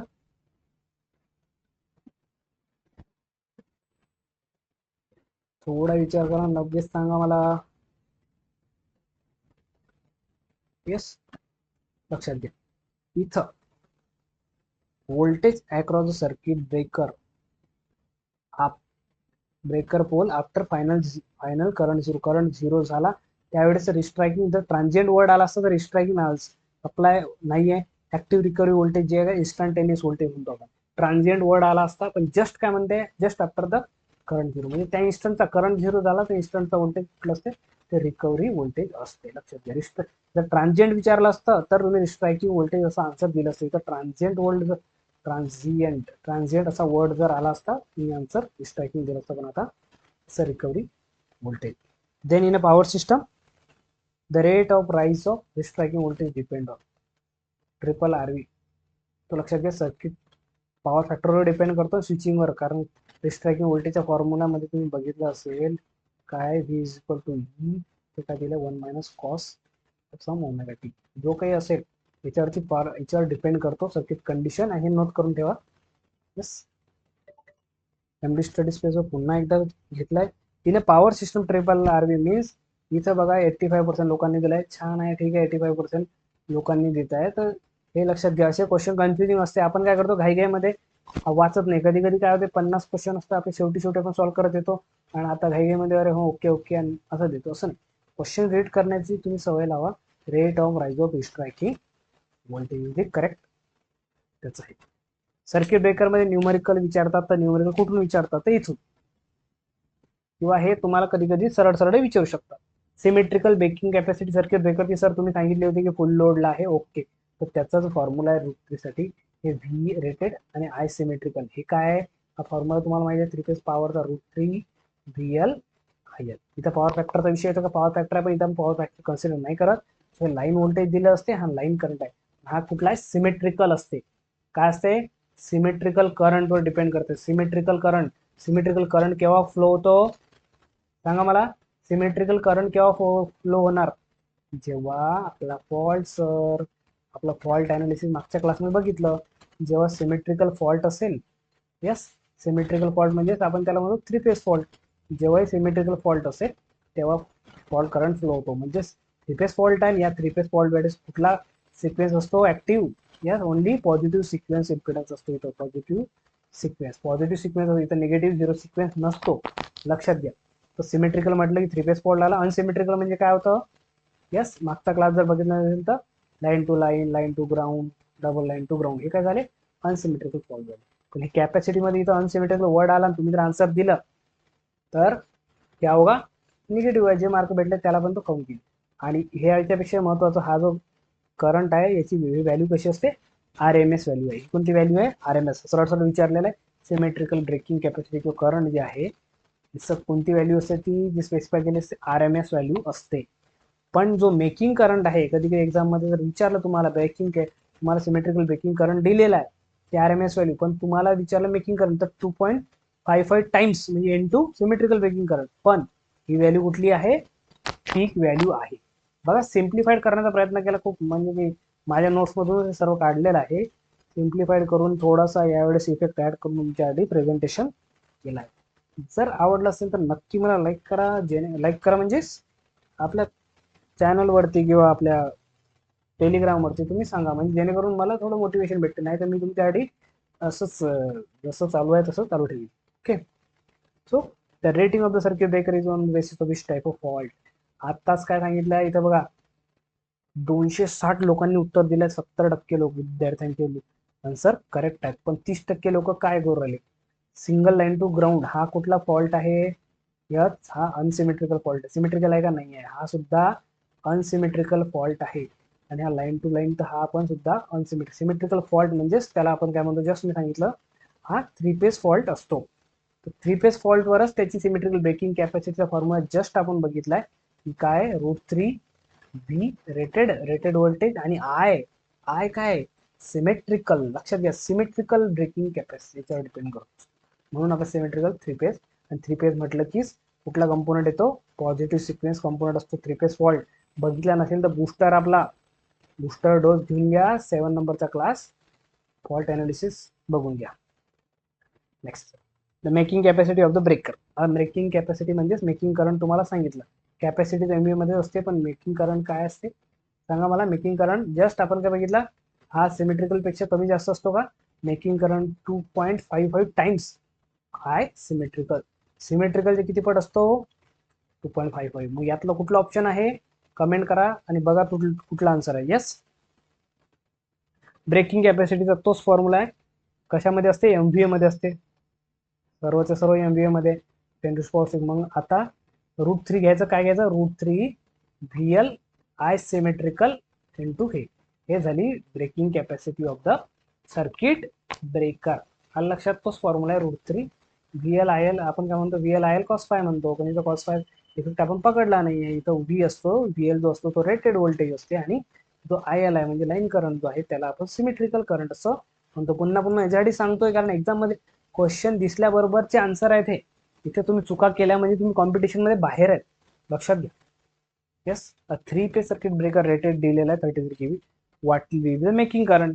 आता मला सांगा, इथं एमव्हीए कॅपॅसिटी दिलेली आहे तुम्हाला. एमव्हीए कॅपॅसिटी जी आहे त्याचा फॉर्म्युला काय होता आता सांगितलं तुम्हाला. एमव्हीए जे दिलेलं आहे काय असेल, √3 व्ही रेटेड के आणि इंटू आय सिमेट्रिकल.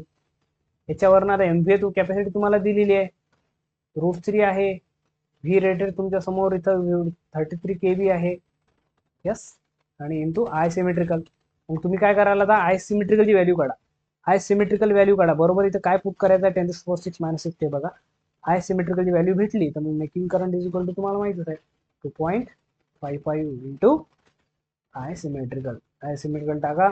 ऑप्शन कुठलं येते एक्झाम मध्ये क्वेश्चन येऊ शकतो, म्हणूनच मी ते घेतलेलं आहे. कारण जर यांना वाटलं की यावेळेस न्यूमेरिकल बेस्ड पेपर टाकू तर असे क्वेश्चन एक्झाम मध्ये नक्कीच येऊ शकतात. त्याचा आन्सर तुम्ही सॉल्व्ह करा, मी सॉल्व्ह करून द्यायचा काही अर्थ नाहीये. Yes, okay. आता काय केलं आपण, ब्रेकर बघितला, आर बघितली, कसं फॉर्मेशन होते, काय होते, किती प्रकारचे ब्रेकर आहेत, काय त्यावरती क्वेश्चन बघितले, थेरी बघितली, एकदम पॉईंट टू पॉईंट. आता काय रिले, क्लासिफिकेशन ऑफ रिले मध्ये रिलेच्या महत्वाच्या गोष्टी लक्षात घ्या. रिलेमध्ये एक पिकअप व्हॅल्यू असते. काय असते, पिकअप. म्हणजे पिकअप म्हणजे आता तुम्ही जसं पिकअप घेता, आता जसं एखादी गाडी पिकअप घेते तर काय करते, म्हणजे स्टार्ट करते, म्हणजे ते ऑपरेट करते, पिकअप होणे म्हणजे या रिले ऑपरेट होतो एका पिकअप व्हॅल्यू. आणि एक रिसेट व्हॅल्यू असते की जो ऑपरेट झालेला रिले आहे तो रिसेट होतो, म्हणजे ही नॉर्मल कंडिशनला येत होतो. म्हणजे रिसेट म्हणजे back to the normal condition. हा ऑपरेटिंग कंडिशन इथे त्याची काय असते, ऍक्ट होतो. म्हणजे हा काय करतो, कधी हा काहीतरी सेन्स करतो, काय करतो, करंट इनपुट सेन्स. जर तो करंट रिले असेल तर करंट सेन्स करेल, व्होल्टेज असेल तर व्होल्टेज सेन्स करेल, फ्रिक्वेन्सी असली लक्षात घ्या इथं. तो जर करंट रिले आहे, ओव्हर करंट रिले, तर करंट सेन्स करेल, व्होल्टेज सुद्धा सेन्स करू शकतो, तो पॉवर फ्लो पण सेन्स करतो, तो फ्रिक्वेन्सी झालं, त्यानंतर इथं बाकीच्या पण ज्या काही क्वांटिटीज आहेत सगळं ऑपरेट तो करू शकतो. असं बघा, रिले म्हणजे आपण फॉल्टसाठी आपण जे स्टडी करतो, पण जनरली फक्त रिले म्हणून वर्ड आला तर तो करंट घेऊ शकतो, व्होल्टेज घेऊ शकतो, तो इंटेन्सिटी घेऊ शकतो, तो टेम्परेचर सुद्धा सेन्स करू शकतो. एवढ्या साऱ्या क्वांटिटीवर तो काय करू शकतो, सेन्सिंग करून सिग्नल कोणाला देऊ शकतो, रिले सिग्नल कोणाला देते, ब्रेकरला ऑपरेट करायला. येस, देन आता या रिलेटेड महत्वाच्या गोष्टी अशा आहेत, कधी कधी तुम्हाला जर विचारला थेरी क्वेश्चन विचारू शकतो, मला असं वाटते, म्हणून ह्या दोन टर्म इथं टाकलेले. डिपेंडेबिलिटी म्हणजे ऑपरेट व्हेन नीडेड. रिले जो आहे जेव्हा गरज पडली, जेव्हा आता गरज कसं पडली म्हणजे फॉल्ट आहे, आता फॉल्ट झाला एका ठिकाणी, काय झाला, फॉल्ट झाला. आता काय करते, आपण रिलेवर डिपेंड आहे, आपल्याला कोणीच नाही वाचू शकत, ब्रेकर आपल्याला नाही वाचू शकत, आयसोलेटर आपल्याला वाचू शकत नाही. आपण सर्वच्या सर्व जो आपला बर्डन आहे तो सर्व कशावर आहे, रिलेवर आहे, जिम्मेदारी रिलेवर आहे. म्हणजे रिलेचा असा इश्यू आहे की रिले जर तुम्ही सर्किटमध्ये बसवला तर डिपेंडेबल एवढं होतो आपण त्याच्यावरती, कारण तोच आपल्याला वाचू शकते फॉल्ट पासून. कारण फॉल्ट कुठे होईल, काय होईल हे आपण सांगू शकतो का, नाही सांगू शकत. डिपेंडेबिलिटी म्हणजेच एवढं डिपेंड होऊन जातो तर त्यावेळेस तो ऑपरेट झाला पाहिजे. म्हणजे जेव्हा फॉल्ट झाला तर रिले पटकन सेन्स करून ब्रेकरला त्यांनी काय केलं, सिग्नल सेंड करायला पाहिजे की तू ओपन हो, ब्रेकरला ट्रिप करायला पाहिजे. येस, देन दुसरा इश्यू याच्यासोबत असा आहे, आता हे तर फॉल्ट झाला आणि ट्रिप केला, सिक्युरिटी इश्यू असा येते, security issue should not operate Wien not needed. म्हणजे आता फॉल्ट नाहीये, ओके, एखादी लाईन चालू आहे मस्तपैकी आणि फॉल्ट कुठला झालाच नाही, पण हा जर रिले विदाउट फॉल्ट ऑपरेट झाला तर हा काय करेल, ब्रेकर ओपन करेल, जेणेकरून लाईन डिस्कनेक्ट होईल, लोड डिस्कनेक्ट होईल, जेणेकरून लोड फ्लक्च्युएशन भरपूर त्याच्या कॉन्सिक्वेन्सेस आहेत. म्हणून सिक्युरिटी इश्यू आणि डिपेंडेबिलिटी. सिक्युरिटी इश्यू लक्षात आलं तुमच्या. सिक्युरिटी इश्यू म्हणजे गरज नाही तर ऑपरेट नको हो, आणि गरज आहे तर होस टू ऑपरेट. हे डिपेंडेबिलिटी झाली, आणि गरज नाहीये तर गरज ऑपरेट नाही व्हायचं. Okay, clear. विचारू शकतात तुम्हाला थेरोटिकल क्वेश्चन जर आला तर. Next, universal torque equation. जास्तीत जास्त लोकांना तुम्हाला माहिती नसेल असं मला वाटते. युनिव्हर्सल टॉर्क इक्वेशन आपण काही जास्त स्टडी करत नाही रिलेज मध्ये. युनिव्हर्सल काय टॉर्क इक्वेशन आहे. युनिव्हर्सल टॉर्क इक्वेशन इथे लक्षात घ्या. युनिव्हर्सल टॉर्क इक्वेशन म्हणजेच आपल्याला इथं कुठल्या कुठल्या गोष्टी आहे, ही जर टॉर्क इक्वेशन तुमच्या लक्षात आली तर तुम्हाला समजेल की नेमका over current relay, over voltage relay याचं क्लासिफिकेशन काय. हा छान टॉपिक आहे. जर थोडं वाटलं तर त्यांना ब्रेक घ्या, ब्रेक घ्या, पण पुन्हा क्लास स्टार्ट करा. पण हे मिस नका करू, तुमचं नुकसान तुम्ही स्वतः करू नका. इथे टॉर्क जर आपल्याला प्रोड्यूस करायचा आहे तर K1 म्हणजे कॉन्स्टंट आहे. इथं काय दिसते तुम्हाला, आय स्क्वेअर. म्हणजे इथं काय दिसते, क्वांटिटी, यस, करंट. म्हणजे करंटमुळे टॉर्क प्रोड्यूस होऊ शकतो जर रिलेमध्ये. यस. दुसरा व्ही दिसते तुम्हाला, म्हणजे व्होल्टेज. व्होल्टेज क्वांटिटी जर आपण यात दिली तरी आपण टॉर्क प्रोड्यूस करू शकतो. व्ही इंटू आय म्हणजे काय होते, पॉवर. लक्षात घ्या.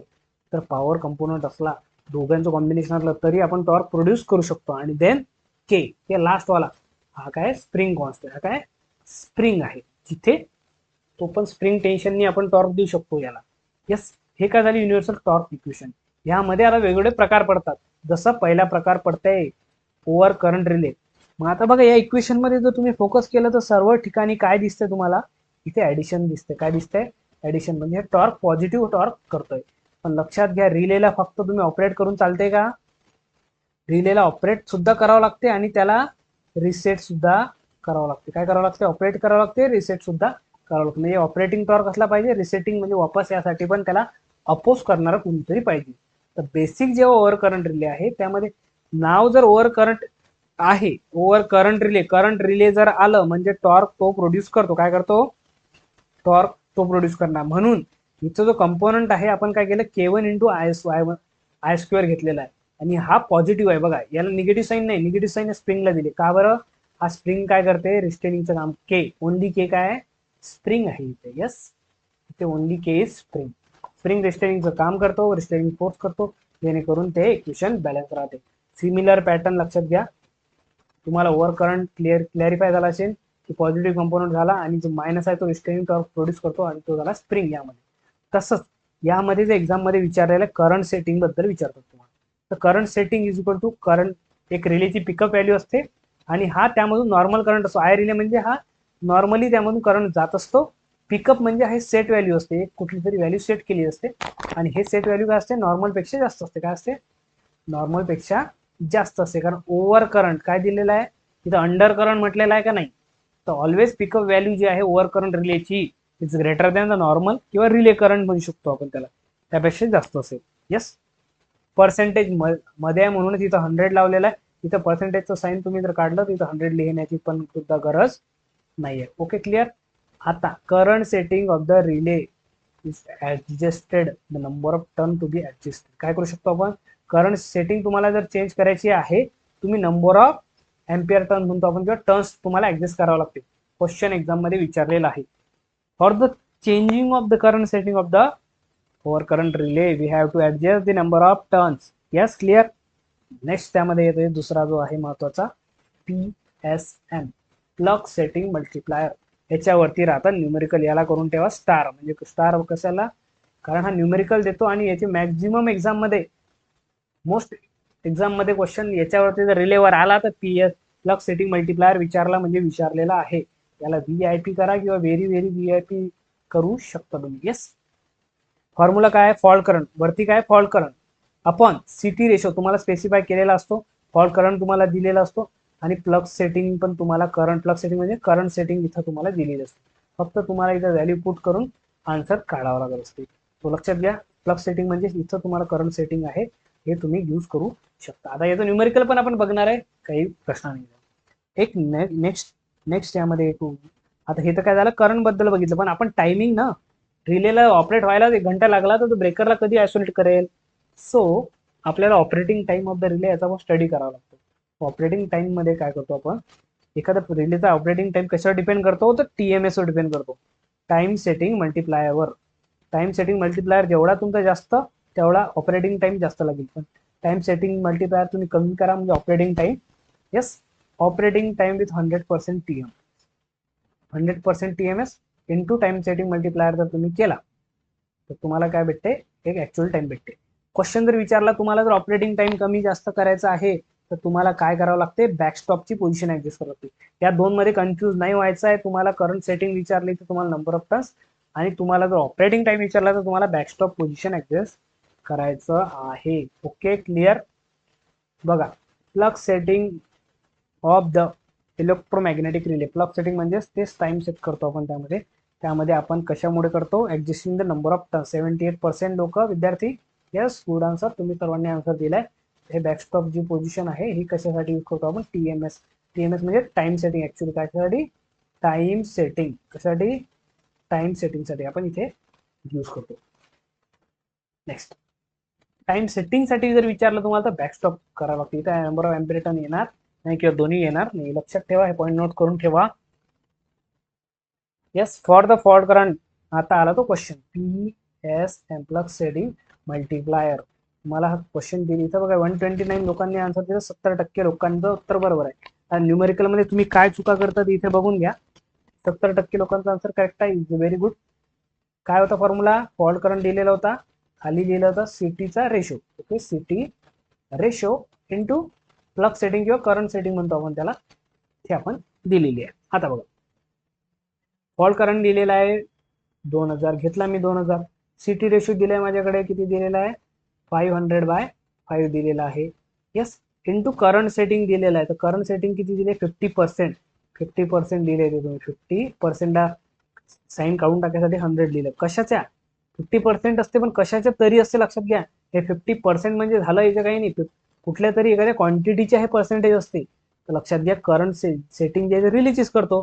तर रिले मधला करंट कोणता फ्लो होतो, तर तुम्हाला जर थोडाफार जरी पॉवर सिस्टम माहित असेल, इथे बघा, ही जे ट्रान्समिशन लाईन आहे इथं जर तुम्ही एक सिटी लावली, सिटीने काय केलं, करंट ड्रॉप करून तुम्हाला काय केलं, सिटी जी आहे करंट ट्रान्सफॉर्मर, याचा जो सेकंडरीचा करंट आहे, हा प्रायमरी करंट आहे सिटीचा, आणि सिटीचा सेकंडरी करंट जो कशामधून फ्लो होतो, हा फ्लो होतो रिले मधून. लक्षात घ्या, ऑलवेज लक्षात घ्यायचं, रिले मधून कुठला करंट फ्लो होतो, सिटीच्या सेकंडरी मधून जो करंट आलेला आहे तो फ्लो होतो. तर सिटीचा रेशो स्पेसिफाईड केलेला आहे सर, सिटीचा रेशो 500/5 आहे. म्हणजे हा जर प्रायमरी करंट 500 कन्सिडर केला तर सेकंडरी करंट किती आहे, 5 एम्पियर. म्हणजे रिले मधला करंट किती, 5 एम्पियर. आणि याचीच आपण सेटिंग करतो, याची सेटिंग किती करा म्हणते, 5 एम्पियरला 5 एम्पियर, 100% म्हणजे 5 एम्पियर.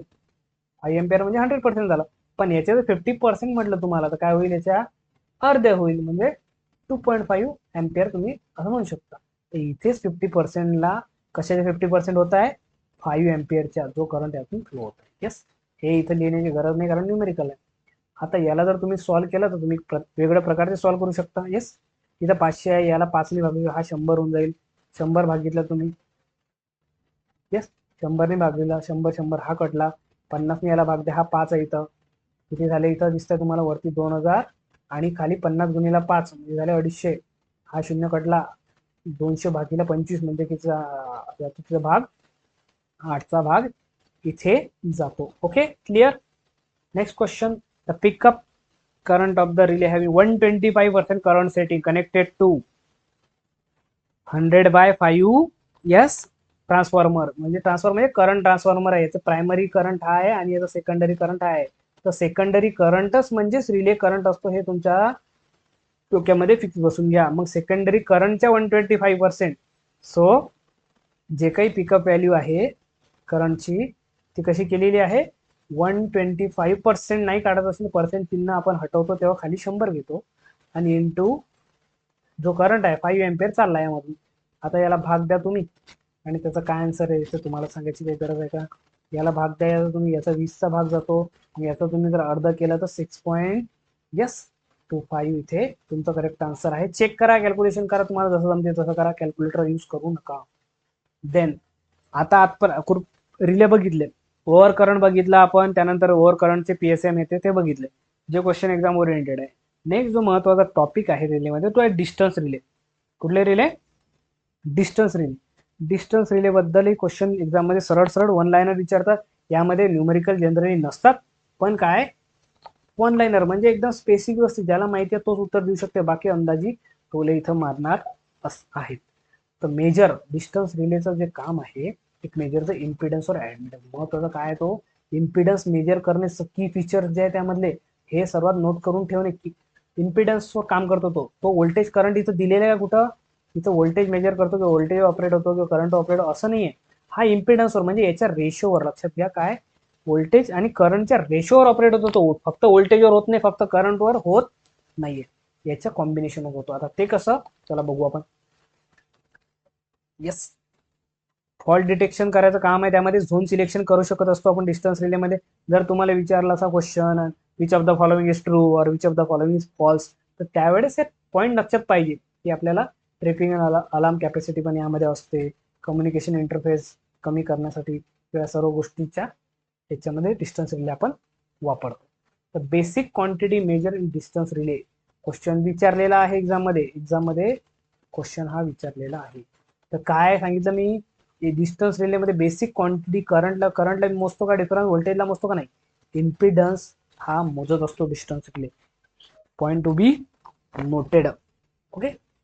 देन आता डिस्टन्स रिलेमध्ये पहिला जो रिले आहे इम्पिडन्स रिले, यामध्ये काय काय पॉईंट आहे ते तुमच्या समोर एकदम पॉईंट टू पॉईंट आहे, एका शीटमध्ये एका पेजवर ते रिले कव्हर होत आहेत. सिम्प्लिफाईड माझ्या नोट्समधून मी तुमच्यासाठी हे केलं आहे. तुम्हाला जर आर एक्स डायग्राम जर याची विचारली तर तुम्हाला हा सर्कल याचं ओरिजिन ऍट द सेंटर काढायचा आहे, आणि ॲज अ ऑपरेटिंग झोन काय आहे, हे याच्या आतमध्ये ऑपरेट होतो. म्हणजे याच्यापेक्षा जास्त जर आर बाय एक्सची व्हॅल्यू जर इथं आली, समजा हा पॉईंट इथं आला, तर इथं ऑपरेट होणार आहे का, तो नाही. इथे आला तर ऑपरेट होणार आहे का, इथे नाही. जेव्हाही तो इम्पिडन्सची जी व्हॅल्यू येईल, इम्पिडन्स रिले जो सेन्स करेल, ती व्हॅल्यू जर या रेंजमध्ये इथं कुठं याच्या आतमध्ये असली तरच तो ऑपरेट करेल. तर नावाचा त्याचा impedance relay ratio off voltage आणि करंट, त्याचा इम्पिडन्स माहिती आहे तुम्हाला. सो यामध्ये बघा कसा बनते हा टॉर्क इक्वेशन. व्होल्टेज आणि करंट दोनच गोष्टी आहेत. इथं तो टॉर्क कोण प्रोड्यूस करताय, करंट टॉर्क प्रोड्यूस करतोय, आणि त्याला रिस्टेन कोण करताय, इथे व्होल्टेज. या दोघांचा रेशो यूज करून तो इम्पिडन्स रिले, तो रिस्टेन टॉर्क जो कोण करतो, व्होल्टेज. निगेटिव्ह आहे म्हणून रिस्टेनिंग इथं लागणार आहे. फक्त पॉझिटिव्ह ठेवून चालणार आहे का, रिले ऑपरेट झाला फिरत राहिला असं नाही, त्याला अपोज पण करा, रिसेट पण करायचं आहे आपल्याला, म्हणून निगेटिव्ह आपल्याला टॉर्क हवाय. इथे याला वाचायचं कसं, याला व्होल्टेज रिस्टेंड ओव्हर करंट रिले. जो इम्पिडन्स रिले आहे त्याला काय नाव घेणार आहे तुम्ही, व्होल्टेज रिस्टेंड. म्हणजे व्होल्टेज त्याला रिस्टेंड करण्याचा प्रयत्न करतो, पण जो टॉर्क मेन प्रोड्यूस कशामुळे करतोय, ओव्हर करंट रिले. लक्षात घ्या, करंटमुळे टॉर्क प्रोड्यूस होतो, ऑपरेटिंग आणि रिस्टेनिंग टॉर्क व्होल्टेजचा. पण वाचायच्या वेळेस जो रिस्टेन करतो त्याला समोर घ्यायचा आहे ऑप्शन मध्ये. हा क्वेश्चन मी एक्झाम मध्ये बघितलेला, छोटी गोष्ट आहेत, कारण प्रत्येक क्वेश्चन मी इथे घेऊ नाही शकत तुमच्यासाठी, कारण एवढा माझ्याकडे वेळ नाही आहे आणि ते पॉसिबल पण नाही आहे, कोणीच घेऊ शकत नाही. So yes, operate for Z seen less than, इथे लेस दॅनचं चिन्ह आहे, म्हणजे जिथं इम्पिडन्स त्यांना कमी वाटलं, त्या रेशोमध्ये इम्पिडन्स जर कमी वाटलं, कारण जास्त म्हणजे काय, सर्कल मोठा असता, कमी म्हणजे सर्कल छोटा आहे, या रेंजमध्येच तो ऑपरेट करतो, म्हणून हे लेस दॅनचं साईन आहे. जेवढं त्याला इम्पिडन्स जर कमी दिसला, याचा अर्थ काय, इम्पिडन्स म्हणजे काय होते, झेड इज इक्वल टू सांगा मला, व्ही बाय आय.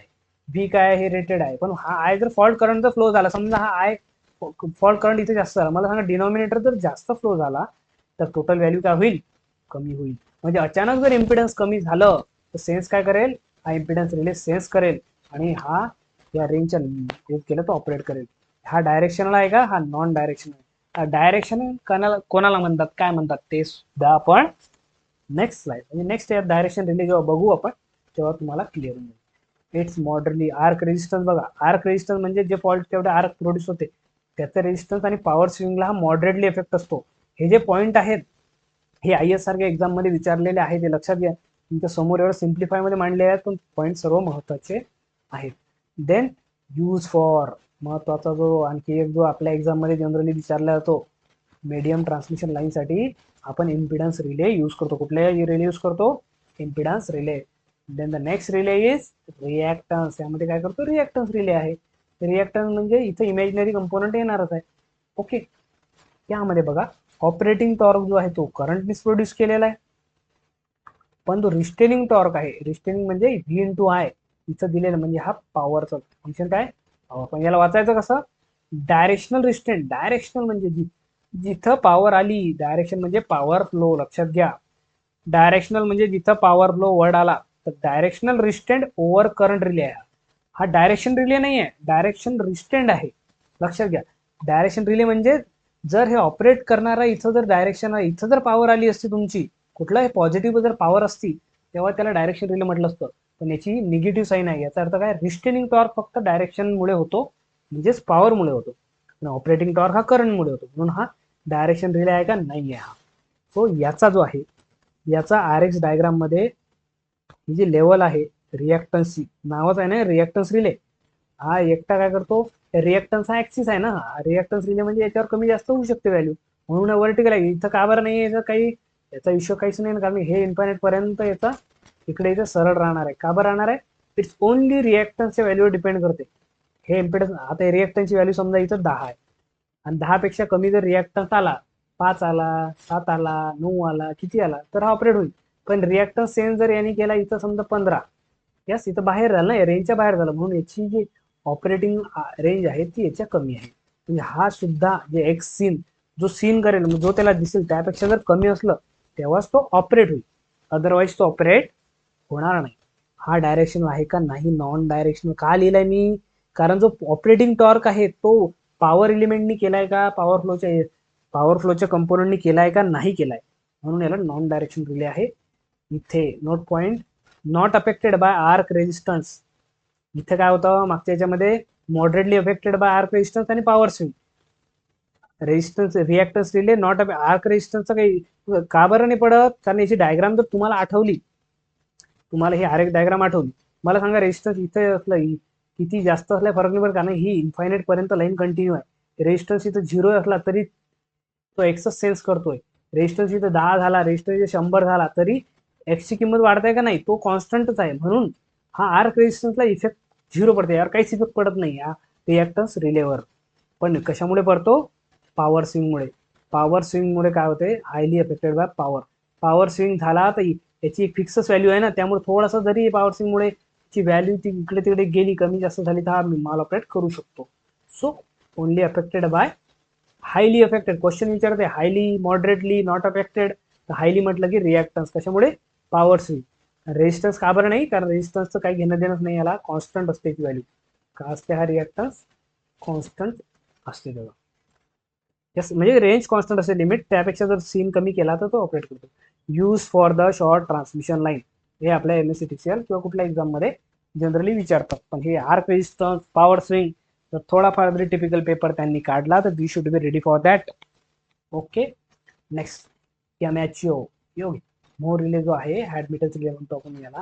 हा रिले कम्पेअर करते, त्यामध्ये कॅरेक्टर याचा बघा, याची ओरिजिन नाही शिफ्टेड आहे, हा याची ओरिजिन इथं सेंटरला नाहीये. याचं सेंटर आहे हे ओरिजिनला नाही आहे, इथे हे इकडे आहे, हे जेव्हा काढसाल तेव्हा, आणि हा पॉईंट इथे ओरिजिन मधून याचा क्रॉस करतोय. म्हणजे एरिया बघा, यात काय होतं, इथं रिॲक्टन्स कंपोनंट सुद्धा आहे, इथं रेजिस्टन्स कंपोनंट सुद्धा आहे, पण कुठल्या फोकस कुठल्या याच्यावरती आहे, इथं समजा ही पॉझिटिव्ह व्हॅल्यू आहे, ही याची पॉझिटिव्ह व्हॅल्यू, बस. इथं काय झालं, इथं निगेटिव्ह आर येईल आणि इथं निगेटिव्ह एक्स येईल. या झोनमध्ये ऑपरेट करत नाही, हे जे झोन आहे ज्यामध्ये दोन्ही येतं, हा ऑपरेट करते का, नाही ऑपरेट नाही करत. ऑपरेटिंग झोन जी झाली, या झोनमध्ये थोडा, या झोनमध्ये तो, या क्वाड्रंटमध्ये थोडा, आणि या क्वाड्रंटमध्ये थोडा तो ऑपरेट करतो. मग यामध्ये काय, का बरं हे सांगतोय तुम्हाला, कारण की एक्स ची व्हॅल्यू बघा, एक्स ची व्हॅल्यू वरती पॉझिटिव्ह आहे आणि इकडे निगेटिव्ह, म्हणजे हा पॉझिटिव्ह डायरेक्शन आणि निगेटिव्ह डायरेक्शन मध्ये सुद्धा, आणि रेजिस्टन्स सुद्धा पॉझिटिव्ह डायरेक्शन आणि निगेटिव्ह डायरेक्शन. या हे जे ऑपरेटिंग झोन इथे दिसतंय तुम्हाला, ते पॉझिटिव्ह निगेटिव्ह दोन्ही आहेत, म्हणजे हा दोन्ही डायरेक्शन कंपोनंटली काय करतो, इथे ऍक्ट करतो. यामध्ये टॉर्क इक्वेशन जर तुम्ही बघितली, तर K1 जो पॉझिटिव्ह टॉर्क त्यामध्ये प्रोड्यूस करतोय, तो कोणता कंपोनंट आहे, इथे पॉवर कंपोनंट आहे. पॉवर कंपोनंट म्हणजे हा डायरेक्शनल कंपोनंट आहे, म्हणून या रिलेला काय म्हणू शकतो आपण, हे इथे रिस्टेनिंग टॉर्क व्होल्टेजनी प्रोड्यूस केला, व्होल्टेज रिस्टेंड, इथं आपण रिस्टेनिंग पहिले घेतो.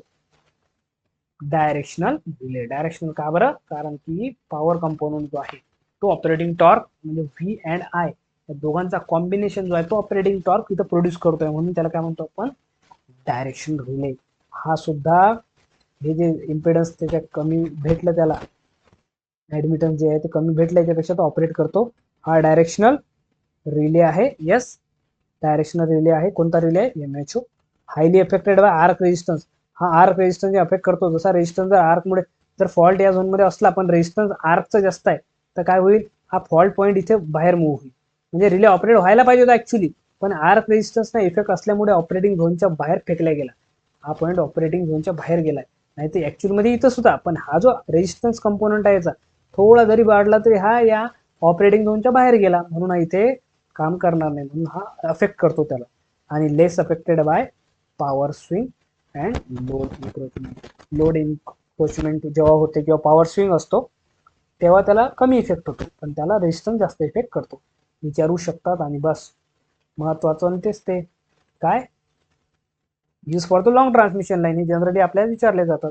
Directional relays response to, word बघा, क्वेश्चन बघा, डायरेक्शनल रिले कोणाला रिस्पॉन्ड करतात, व्होल्टेजला करता का फक्त, का फ्लो ऑफ करंटला करतात, नाही, फ्लो ऑफ पॉवर. मी काय सांगितलं, पॉवर कंपोनंट पाहिजे तुम्हाला, जिथं व्ही आय हा कंपोनंट असला तेव्हाच त्याला डायरेक्शन रिले आपण म्हणतो.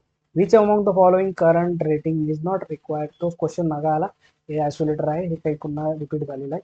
Protective design to respond, relay कोणा रिस्पॉन्ड करू शकता सांगा मला, फक्त तो व्होल्टेज आणि करंटला करतात, बरोबर. काय बरोबर, तो सर्वांनाच करू शकतो, टेम्परेचरवर पण करतो, रेजिस्टन्स असो, रिॲक्टन्स असो, इम्पिडन्स असो, हे रिले जे आहेत ना प्रत्येकाला सेन्स करू शकतात, म्हणून ऑल ऑफ द अबो हे करेक्ट आन्सर आहे. फक्त ओव्हर करंट आणि ओव्हर व्होल्टेज पाठ करून ठेवू नका. डिस्टन्स रिलेमध्ये इम्पिडन्स आहे, रिॲक्टन्स आहे, ऍडमिटन्स आहे, ओके. त्या पण क्वांटिटीज इथं असतात. ऍक्च्युएटिंग क्वांटिटी काय राहू शकते, मॅग्नेट्यूड असू शकते का फ्रिक्वेन्सी फेज अँगल, काही पण यामध्ये तिन्ही गोष्टी असू शकतात. So it's a correct answer.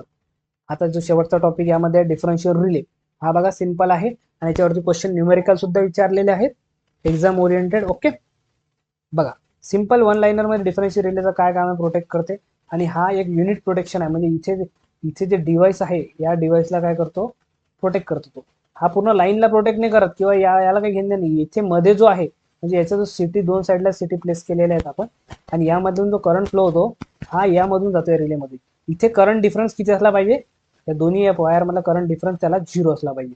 जसं 0 अँपियर पेक्षा जास्त किंवा प्रॅक्टिकली काही सम आपण काय करतो त्याला सेट करत असतो एखाद्या रेंज पर्यंत, यामधला जर करंट डिफरन्स एका पर्टिक्युलर रिसेट व्हॅल्यूचे किंवा जनरली आयडियली 0 पाहिजे त्यापेक्षा जास्त असला तर रिले ऑपरेट होतो. इथे कुठली डिव्हाइस असू शकते, ट्रान्समिशन लाईन असू शकते का, एवढा मोठा डिफरन्शियल रिले त्याला आपण डिस्टन्स रिले म्हणतो आहोत. पण लक्षात घ्या इथे ट्रान्सफॉर्मर असू शकतो, ज्याच्या दोन्ही बाजूला जनरेटर असू शकतो, बस बार असू शकतो, त्या साईडला आपण डिफरन्शियल रिले. डिफरन्शियल रिलेसाठी काय काय महत्वाच्या गोष्टी आहेत, सिटीज, बोथ सिटी म्हणजे दोन सिटी आयडेंटिकल असल्या पाहिजे त्याच्या, म्हणजे स्टार डेल्टा असो डेल्टा स्टार असो दोन्ही सेमच असल्या पाहिजे, लक्षात घ्या. रेशिओ आणि फेज अँगल एरर, या सिटीमध्ये जेवढा एरर आहे पहिल्या सिटीमध्ये तेवढाच एरर या दुसऱ्या याच्यात सुद्धा असला पाहिजे, शुड बी सेम. आणि city secondary should be additive polarity, दोघांची ऍडिशन झाली पाहिजे, म्हणजे इकडला जो करंट इथे आला तो याच्यासोबत ऍड होऊन टोटल करंट जे आहे ऍडिटिव्ह पोलॅरिटी असली पाहिजे. ऍडिटिव्ह पोलॅरिटी म्हणजे बघा इथून करंट असा आला, या पोलॅरिटी जर या पोलॅरिटीतून तो करंट बाहेर निघत असेल तर याच्या पण जिथून बाहेर निघत आहे, कुठून बाहेर निघताय, ती पोलॅरिटी इथं असली पाहिजे, जिथून करंट बाहेर निघताय ती पोलॅरिटी कुठं राहणार, इथं. म्हणजे हे काय झालं, ऍडिटिव्ह पोलॅरिटी मध्ये काय कनेक्टेड आहे. अपोजिंग पोलॅरिटी काय असते, जर समजा आता करंट हा इकडनं याला सोडला आणि इथं जर मी इथं हा लावलाय तर इथं करंट कुठून इथून बाहेर येईल, आलं का लक्षात. हे अपोज एकामेकाला अपोज करतायत, करंट जर इथून इथून बाहेर आला तर काय होईल, पोलॅरिटीनुसार करंट इथे आत जर गेला आणि इकडनं बाहेर आला तर ते अपोज होईल एकामेकाला. तर पोलॅरिटी लक्षात आलं तुमचं की ऍडिटिव्ह पोलॅरिटी पाहिजे, जे सेकंडरी सिटीच्या, हे सेकंडरी जे पायलट वायर म्हणतो, या वायरला काय म्हणतो आपण, जे बाजून चालू आहे त्या पायलट वायर, पायलट कंडक्टर असं म्हणतो आपण. Yes, relay operates for internal fault only. आता काय होणार आहे, करंट डिफरन्स कसा क्रिएट होणार आहे मला सांगा, इथून करंट डिफरन्स कसा क्रिएट होणार आहे, इथून जर 10 अँपियर गेला आणि इथूनही 10 अँपियर बाहेर निघाला तर काय होईल, दोन्ही सिटी सेम आहेत. हा 10 अँपियरचा सिटी काय करेल, ड्रॉप करून 2 अँपियर मध्ये करेल, हाय ड्रॉप करून 2 अँपियर मध्ये करून टाकेल, इथं ड्रॉप करून हाय 2 अँपियर मध्ये करेल. आता दोघं जर 2 अँपियर 2 अँपियर जर याच्यामधून गेले तर दोन्ही डायरेक्शन काय होते, याचं समेशन 0 होऊन जाते. म्हणजे यातून डिफरन्शियल मध्ये नो डिफरन्स, करंटमध्ये हा ऑपरेट होणार आहे का नाही. पण इंटरनल फॉल्टमध्ये काय होते, जर समजा इथे आता 10 एम्पियर करंट यामध्ये इनपुट होता, पण इथं काही फॉल्ट झाला, कशामुळे काय झालाय, 15 झाला, 16 एम्पियर झाला. करंट वाढणार आहे का नाही, करंट लिकेज होणार आहे. मग इथे आपण काय घेऊ, 8 एम्पियर. मग आता 10 होता तर 8 चालला, मग हा 2 सेन्स करणार आहे का, आता नाही, जेवढा आला त्या कमी करेल, म्हणजे 1.4 करेल, 1.6 करेल.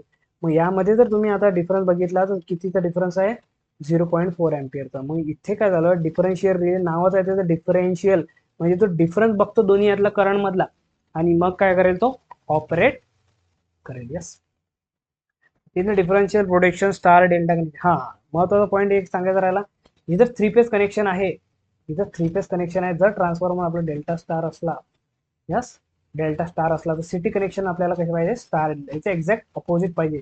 क्वेश्चन एकदा बघून घ्या तुम्ही. In differential protection of star delta connected transformer. Transformer कसा कनेक्टेड आहे, स्टार डेल्टा कनेक्टेड हा ट्रान्सफॉर्मर आहे. याच्या जे सिटीज आपण यूज करतो, सिटीचं कनेक्शन काय पाहिजे, 3 फेज केसची गोष्ट करतोय मी. 3 फेज मध्ये जर हा आपला ट्रान्सफॉर्मर आहे, यस, ट्रान्सफॉर्मर, आता हा त्या कनेक्शनला आहे, तर सिटी शुड बी याच्या अपोजिटच असल्या पाहिजे. कशा असल्या पाहिजे, अपोजिट, म्हणजेच हा स्टार डेल्टा आहे, हा डेल्टा स्टार असायला पाहिजे. ओके, जर सर हा जर डेल्टा स्टार असता तर हा काय झाला असता, हा स्टार डेल्टा झाला असता.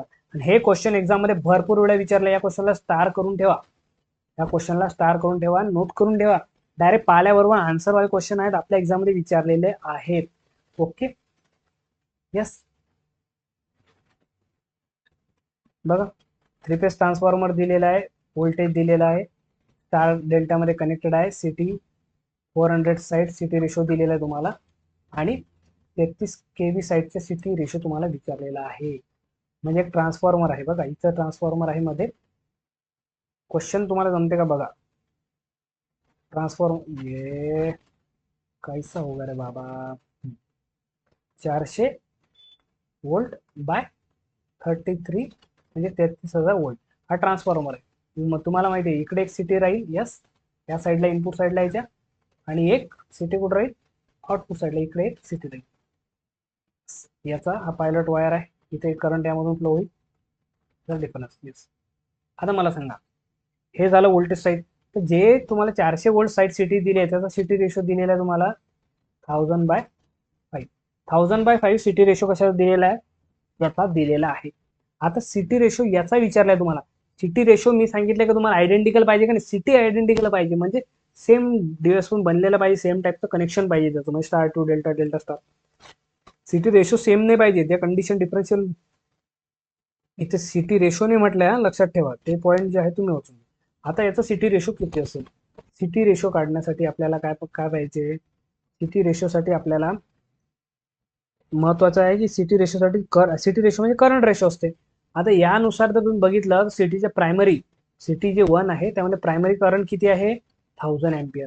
म्हणजे हा प्रायमरी मध्ये जो करंट जाणार आहे, हा करंट किती आहे, 1000 एम्पियर. आता काही दिलेलं नाही म्हणून आपण 1000 घेतला, म्हणजे सेकंडरी मध्ये करंट किती आहे, सिटीचा सेकंडरी कुठे जाते, इकडे पायलट वायर मध्ये, सेकंडरीचा करंट किती आहे, 5 एम्पियर. ओके, 5 एम्पियर आपण प्रोपोर्शनल बघताय, पण हे 3 फेज काय, स्टार डेल्टा कनेक्टेड आहे, काय, स्टार डेल्टा कनेक्टेड आहे, स्टार डेल्टा आहे. इथे city should be delta star connected पाहिजे. यानुसार इथून काय होईल, करंट फ्लो होईल. याचं कॅल्क्युलेशन कसं करायचं, मग बघा, कॅल्क्युलेशन थोडंसं टिपिकल आहे, जे तुम्ही जनरली करता असं काही तुम्हाला वाटणार नाहीये कॅल्क्युलेशन. आता मला सांगा, पॉवर काय असते ट्रान्सफॉर्मर मध्ये, सेम असते, म्हणजे P1 is equal to P2, म्हणजे प्रायमरी साईडला जेवढी पॉवर आहे तेवढी सेकंडरी साईडला. प्रायमरी पॉवरचा फॉर्म्युला काय, VI√3 VL आहे इंटू कॉस फाय. तर VL किती घेतला, समजा व्होल्टेज घेतला आपण 400, आणि करंट घेतला यामध्ये 1000, कारण की प्रायमरी साईडला आपल्याला दिसतंय ते आपण इथे घेतलेलं आहे. Okay, ampere is equal to √3, V सुद्धा आला इथं 33,000 इंटू, हाय माहिती आहे का आपल्याला, I2 माहित नाही आपल्याला. जर I2 माहित झाला आपल्याला, त्यानुसार आपण काय करू, सिटी रेशो आपल्याला भेटू शकते. मग इथे अननोन काय आहे, I2. मग इथे तुम्ही काय काढा, I2 ची व्हॅल्यू काढा, याला कट करा, इथे याला कट करा, हे कॅल्क्युलेशन बघा, 1000 ने गेलाय, ते 1000 कटले. सो I2 ची व्हॅल्यू काय आली, 400/400/5 33 400/33 ची व्हॅल्यू आली. मग आता एवढा करंट फ्लो होणार आहे का यामधून? हा करंट काय झाला? सेकंडरी मधला झाला. यस, सेकंडरी मध्ये 400/32. पण तुम्हाला सिटी रेशो भेटला का नाही? सिटी रेशोसाठी काय पाहिजे असते? तुम्हाला सिटीचा प्रायमरी करंट आणि सेकंडरी करंट दोन्ही पाहिजे. प्रायमरी करंट तर तुम्हाला भेटला, की तुम्ही लिहिलं हा जो काढलाय हा प्रायमरी करंट, ओके. पण सेकंडरी करंट कसा काढणार आहे? तर लक्षात घ्या, हे जे आता इथे थोडंसं मी इरेज करतो, हा जो करंट यामधला 5 एम्पियर आला होता, काय आला होता? 5 एम्पियर. हा 5 एम्पियर सिटी रेशो दिलेला होता, पण हा लाईन करंट तुम्हाला माहित आहे, line current is equal to √3 times phase current, बरोबर आहे. लाईन करंट इज काय असते? √3 टाइम्स फेज करंट असते. तर इथला जो करंट आहे हा 5 एम्पियर नव्हता, हा 5√3 राहणार आहे. या 5√3 राहिला तोच करंट, कारण डिफरन्शियल रिले ऑपरेट नाही असं समजून राहिलो की आपण ऑपरेट होणार नाहीये, काय समजून राहिलो? म्हणून हे दोन्ही यातले करंटची व्हॅल्यू सुद्धा जी आहे पायलट वायरची ते सेम पाहिजे, ऑपरेट होणार नाही. म्हणून याची पण जे सेकंडरीचा करंट जो आहे तो 5√3 असला पाहिजे. इथे आपण या रिलेशन नुसार आपण काढला 5√3. 5 पहिलेच दिलेला होता, √3 आपण याला लावलेला आहे आणि तोच 5√3 इकडे फ्लो होईल. का बरं? कारण की पायलट वायर मधला जो करंट आहे तो सेम पाहिजे, जेणेकरून डिफरन्शियल रिले ऑपरेट नाही झाला पाहिजे. आता सिटी रेशो काय कसा निघणार आहे तुमचा? प्रायमरी करंट काय सिटीचा? 400/33 आणि बाय, आता याला तुम्ही असं लिहू शकता किंवा सिंपल मध्ये असं लिहू शकता, 400/33 हा झाला primary current of the city, म्हणजे जे सेकंडरी साईडला सिटी आहे त्याचा प्रायमरी करंट झाला. आणि सेकंडरी करंट म्हणजे जो पायलट वायर मध्ये करंट तो किती असला पाहिजे? जेवढा याच्या पायलट वायर मध्ये तेवढाच याच्या म्हणजे व्हायचा आला पाहिजे, 5√3. आता याचं काय आन्सर येते ऑप्शन मध्ये बघा आणि कमेंट करा. यस, सिमिलर क्वेश्चन आहे, यामध्ये फक्त करंट थ्रू पायलट वायर विचारलाय. आता हा क्वेश्चन तुम्ही सिमिलर क्वेश्चन आहे याच्यासारखा, 5√3 याचा आन्सर तुम्हाला इथे ऑलरेडी सांगितलं 5√3 आहे, तर या क्वेश्चनचा आन्सर इथे असेल. कसं आलं काय आलं थोडासा दिमाग लावा, नाही समजलं तर मला टेलिग्रामवरती तुम्ही मेसेज करा, त्यावरती मी तुम्हाला स्पेसिफिकली सांगेल. नाही झालं तर आपण काय करणार आहे, न्यूमेरिकल प्रॅक्टिसचा एक सेपरेट आपला सेशन आहे, न्यूमेरिकल ऑन पॉवर सिस्टम, हे मी घेणार आहे, हे नक्की घेणार आहे. जर तुमची एक्झामची डेट आली, लगेच आली, काही आली तरी न्यूमेरिकल्स तुमचे कव्हर करणार आहे एवढं, त्याबद्दल तुम्ही बिंदास राहता. हे न्यूमेरिकल इथे जर मिस झालं तर तिथे तुमचं मी कव्हर करणार. तुम्ही ट्राय करा, या क्वेश्चन मध्ये ट्राय करा, दिमाग लावा थोडा, वेगळ्या पद्धतीने सॉल्व्ह होत असेल तसं करा. येस,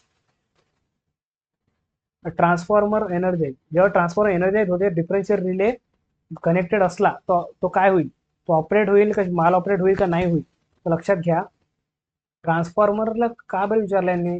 इथे एक सिटी लावलेली आहे, इथे एक सिटी लावलेली आहे, हा ट्रान्सफॉर्मर आहे. जेव्हा हा फर्स्ट टाइम एनर्जाइज होतो, जेव्हा हा तिचा पाय हे झालं रिले, हे झालं कनेक्शन याचं, ओके. हा फर्स्ट टाइम जेव्हा ट्रान्सफॉर्मर तुम्ही याला सप्लाय देता ना, तो फर्स्ट टाइम करंट किती खचतो हा? जर हा 1000 एम्पियर जर घेत असेल करंट, तर यापैकी लोड करंट ऍक्च्युली कमी आहे, लोड करंट 100च आहे, पण याने जर 1000 घेतला म्हणजेच काय करू राहिला, हा इनकमिंगला घेऊ राहिला 1000 एम्पियर आणि हा आउटगोईंगला त्याचा किती भेटू राहिला? फक्त 100च भेटू राहिला. आपल्याला काय वाटतंय, आपल्याला काय वाटणार आहे सिटी रेशोचं सगळं पकडून की 900 एम्पियर लॉस झाला, म्हणजे डिफरन्शियल रिले इथं 100 यस इकडून 1000 येईल आणि इकडून 100 येईल, म्हणजे याच्यात काय झालं, 900 एम्पियरचा डिफरन्स झाला, डिफरन्शियल ऑपरेट होऊ शकतो. का बरं? हा जो करंट स्टार्टिंगला घेतलोस यालाच काय म्हणतो आपण? यालाच काय म्हणतो? मॅग्नेटिक इनरश करंट म्हणतो त्याला आपण. काय म्हणतो? Magnetic inrush current. तो आपल्याला ट्रान्सफॉर्मर जेव्हा स्टार्टिंगला काय करतो, जास्त करंट घेतो त्यावेळेस तो ऑपरेट होऊ शकतो. म्हणून यामध्ये काय केलेलं असते, हा माल ऑपरेट होऊ शकतो. कारण हा जेव्हा न्यूली ट्रान्सफॉर्मर म्हणतो मी तुम्हाला, जेव्हा नवीन स्टार्ट होतो, जेव्हा बंद असतो तेव्हा स्टार्टिंगला तो करंट जास्त घेतो. म्हणून ट्रान्सफॉर्मरचा डिफरन्शियल तुम्हाला कनेक्टेड असला तर प्रिव्हेंट माल ऑपरेशनसाठी काय कराल तुम्ही? रिस्टेनिंग कॉईल कुठली वापरणार आहे? ऑपरेटिंग कॉईल मध्ये सेकंड हार्मोनिक हे असलं पाहिजे, बायस असला पाहिजे, सेकंड हार्मोनिक. आणि तुम्हाला माहिती आहे की तुम्ही स्टडी जर केला असेल थोडाफार ट्रान्सफॉर्मर, मॅग्नेटिक इनरश करंट इथे डॉमिनंट कुठला असतो component? Harmonic root. Second harmonic जो असतो तो मॅग्नेटिक इनरश करंट मध्ये काय असतो? डॉमिनंट असतो, सेकंड हार्मोनिक्स. म्हणून याच्यासाठी हा ऑपरेट नाही झाला पाहिजे, सेन्स केला पाहिजे, अरे हा सेकंड हार्मोनिक्स करंट आहे, त्या रिलेशन्स केला पाहिजे, म्हणजे माल ऑपरेट नाही झाला पाहिजे तेव्हा. नाहीतर तो काय करेल, ट्रान्सफॉर्मर चालूच होऊ देईल, तो म्हणजे फॉल्टी आहे, ब्रेकरला सिग्नल पाठवेल, आयसोलेट करा. Magnetic inrush current. Okay, clear. Yes, thank you so much. Protection इथे झालेलं आहे. आपण नेक्स्ट टॉपिक नेक्स्ट बघणार आहे. बूस्टर आपला 9 येणार आहे. जर तुम्हाला आवडत असेल तर आपण सांगा मला, हे पॅटर्न तुम्ही इफेक्ट विफेक्ट तुम्हाला जर आवडले असतील तर पुढे असेच कंटिन्यू करू. जर नाही आवडले असतील तर मला पण टाइम कमी लागते क्लास बनवायला. त्यामध्ये मग थोडंसं तुमच्यासाठी जे अपिअरन्स आहे थोडंसं वेगळं होतं. Okay, clear. सो भेटू आपण नेक्स्ट क्लासला. Thank you so much.